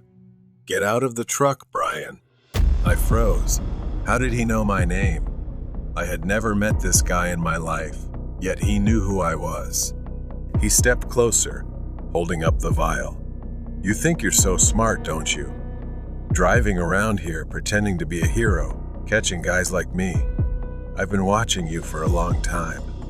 The truth hit me like a punch. This wasn't random. He had planned this, but maybe he didn't know I was really a cop. I climbed out of the truck, raising my hands to show compliance. My mind raced, searching for an opportunity. The man circled around me, still grinning like a madman. He sneered, starting to pace back and forth, waving the knife and vial as he spoke. His words grew more erratic. He muttered something about me stealing it from him, but I couldn't even remember what it was. I racked my brain, trying to recall him. I had taken down countless criminals in my time. Drug dealers, traffickers, murderers. Any of them could have a grudge. But this guy, his face didn't ring any bells. His eyes burned with hatred as he said, "Now I'm going to ruin your life." He stepped closer, waving the vial in front of me. He whispered, "Just one drop, and it'll all be over." I stood still, watching his every move. He was too close, too confident. He thought he had won, but he was careless, distracted by his own need for revenge. Suddenly, luck was on my side. As he rambled, I noticed a flaw in his plan, the way he loosely held the knife. How distracted he was. He was too immersed in his own twisted game. Luckily, every time I went on a mission, I always wore gloves to protect myself from hazardous materials.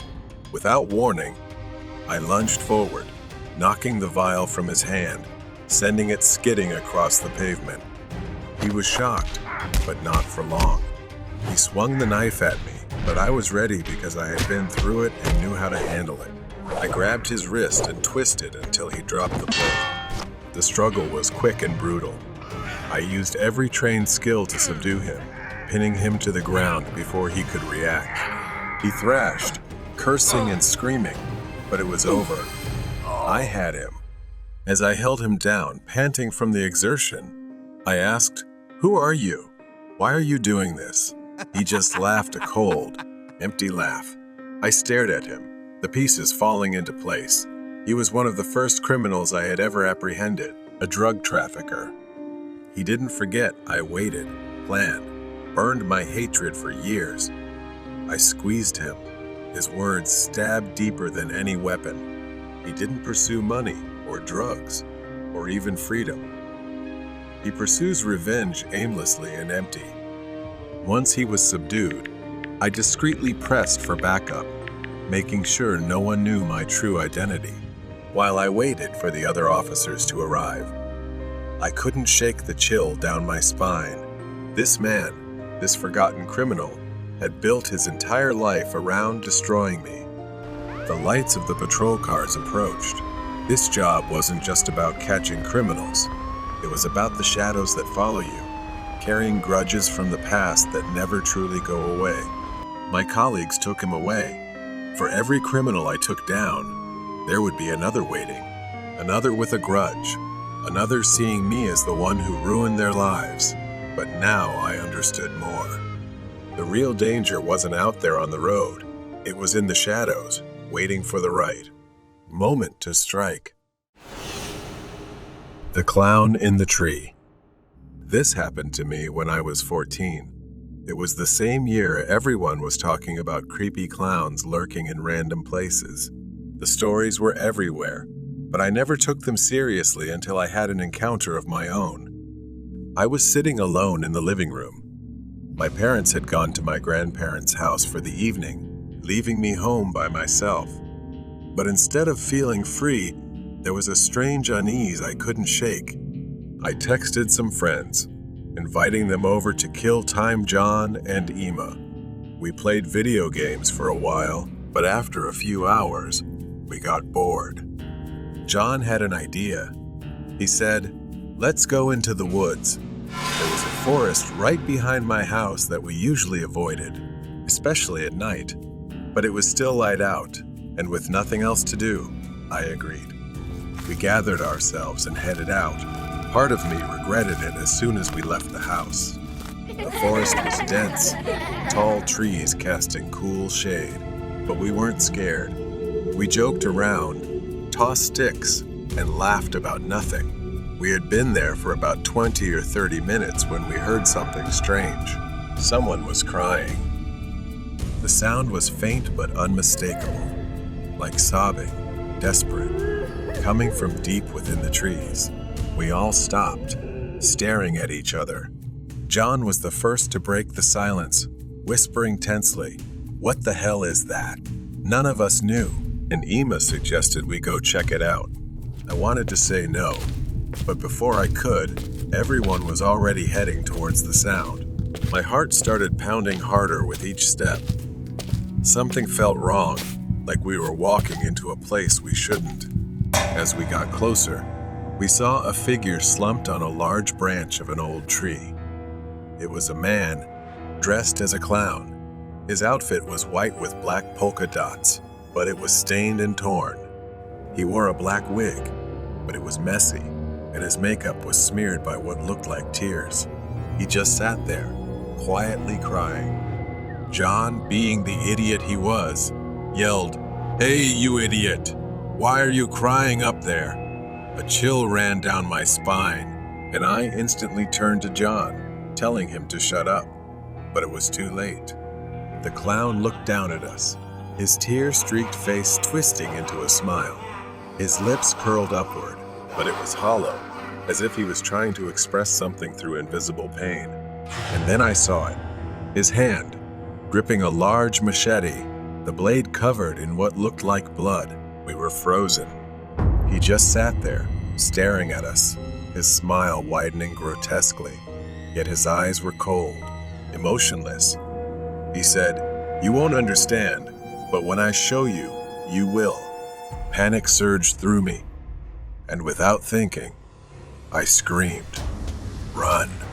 We scattered, running in all directions. My heart pounded, my feet barely touching the ground as I sprinted towards home. The forest seemed endless, branches scratching at my skin as I ran.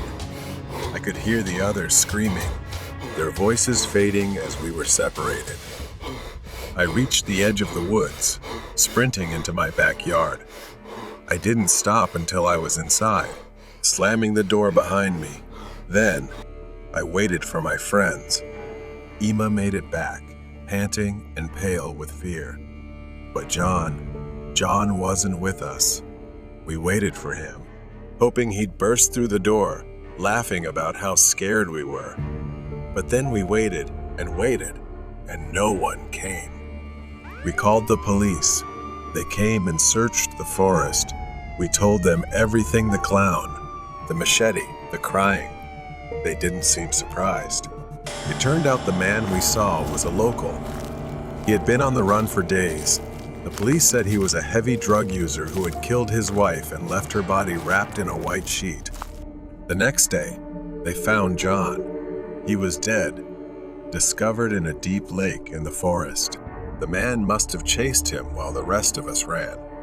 I couldn't believe it. John was gone, just like that. And it was my fault for agreeing to go into that forest. If I hadn't, maybe he would still be alive. I told my parents everything, and they promised never to leave me home alone again. But it didn't help much. I couldn't sleep for weeks, and when I did, I had nightmares of the clown standing in the forest, smiling at me with his blood-stained machete. It's been 5 years since that night. I'm 19 now, but the memory of what happened in the forest is still burned into my mind. John's disappearance and the discovery of his body in the lake. It haunts me. No one ever talked about it after the police closed the case. A tragic accident, they said. A drug-crazed maniac. But I knew there was more to it. For years, I pushed the memories down, but recently, they've started to resurface. It began with nightmares, the image of the clown, his twisted smile. But lately, it's been more real, as if he's not just in my dreams anymore. Something is coming for me. I've started feeling like I'm being watched again, just like back then. And tonight, I swear I saw him, standing at the edge of the forest behind my house, staring at me. I grabbed a flashlight, pepper spray, and a taser. I don't even know what I was thinking, but I couldn't sit here, paralyzed by fear anymore. The only way to end this is to go back to where it all started. The air was thick with silence as I stepped outside, the flashlight casting weak beams through the trees. The moment I entered the forest, each step felt heavier than the last, as if the woods themselves were pulling me deeper into the darkness. I didn't know where I was going, but my legs seemed to remember the way. Soon enough, I found myself back at the place where we had first seen the clown crying. Suddenly, the rustling of leaves shattered the silence. I froze. The sound of snapping twigs grew closer. I slowly turned around. The flashlight shook in my trembling hands, illuminating a figure perched on a branch, whistling. It was him. He looked just like before, his white clothes smeared with dirt and something darker dried blood. His black wig was still a tangled mess. He just sat there, staring, holding the machete. The clown tilted his head, his smile twisting even more as he jumped down effortlessly, walking slowly, deliberately toward me. He said, "Welcome back." I was so angry I almost cried, yelling that I knew what he had done to John. The clown's smile faded, replaced by a fake look of pity. "You don't understand," he whispered. "I didn't kill him. He chose it." I shook my head, backing away. His words. When I ran, I remembered seeing John hesitate, standing still. He didn't seem scared, more like mesmerized. And what he said before we ran into the woods, he looked sad, doesn't he? I snapped back to reality as the clown got closer, saying that when it was my turn, I'd understand. His words hit me like a punch. I stumbled backward, tripping over a fallen branch. The flashlight slipped from my hand, flickering as it rolled across the ground. Darkness enveloped me, and I reached to grab it, but the clown's footsteps were closer now. I looked up and saw him towering over me, raising the machete. I pulled the pepper spray from my pocket and sprayed it. He staggered for a moment. But then I heard a voice that sounded like John's. "Alex, you need to leave." I don't know how. I didn't look back at the clown. I just ran. His laughter echoed behind me. Suddenly, I was standing in my backyard, alone. The forest was quiet now, the house dark and still. I rushed inside and called the police, convinced he was still out there. When the police arrived this time, he was there. They found him crouched near the lake, clutching the machete. His clothes were soaked in blood and dirt. He didn't resist when they approached. Later, they interrogated him for hours. The clown believed he was chosen to lead people to the other side. The police dismissed it as the ramblings of a madman. But even then, I knew something darker was at play.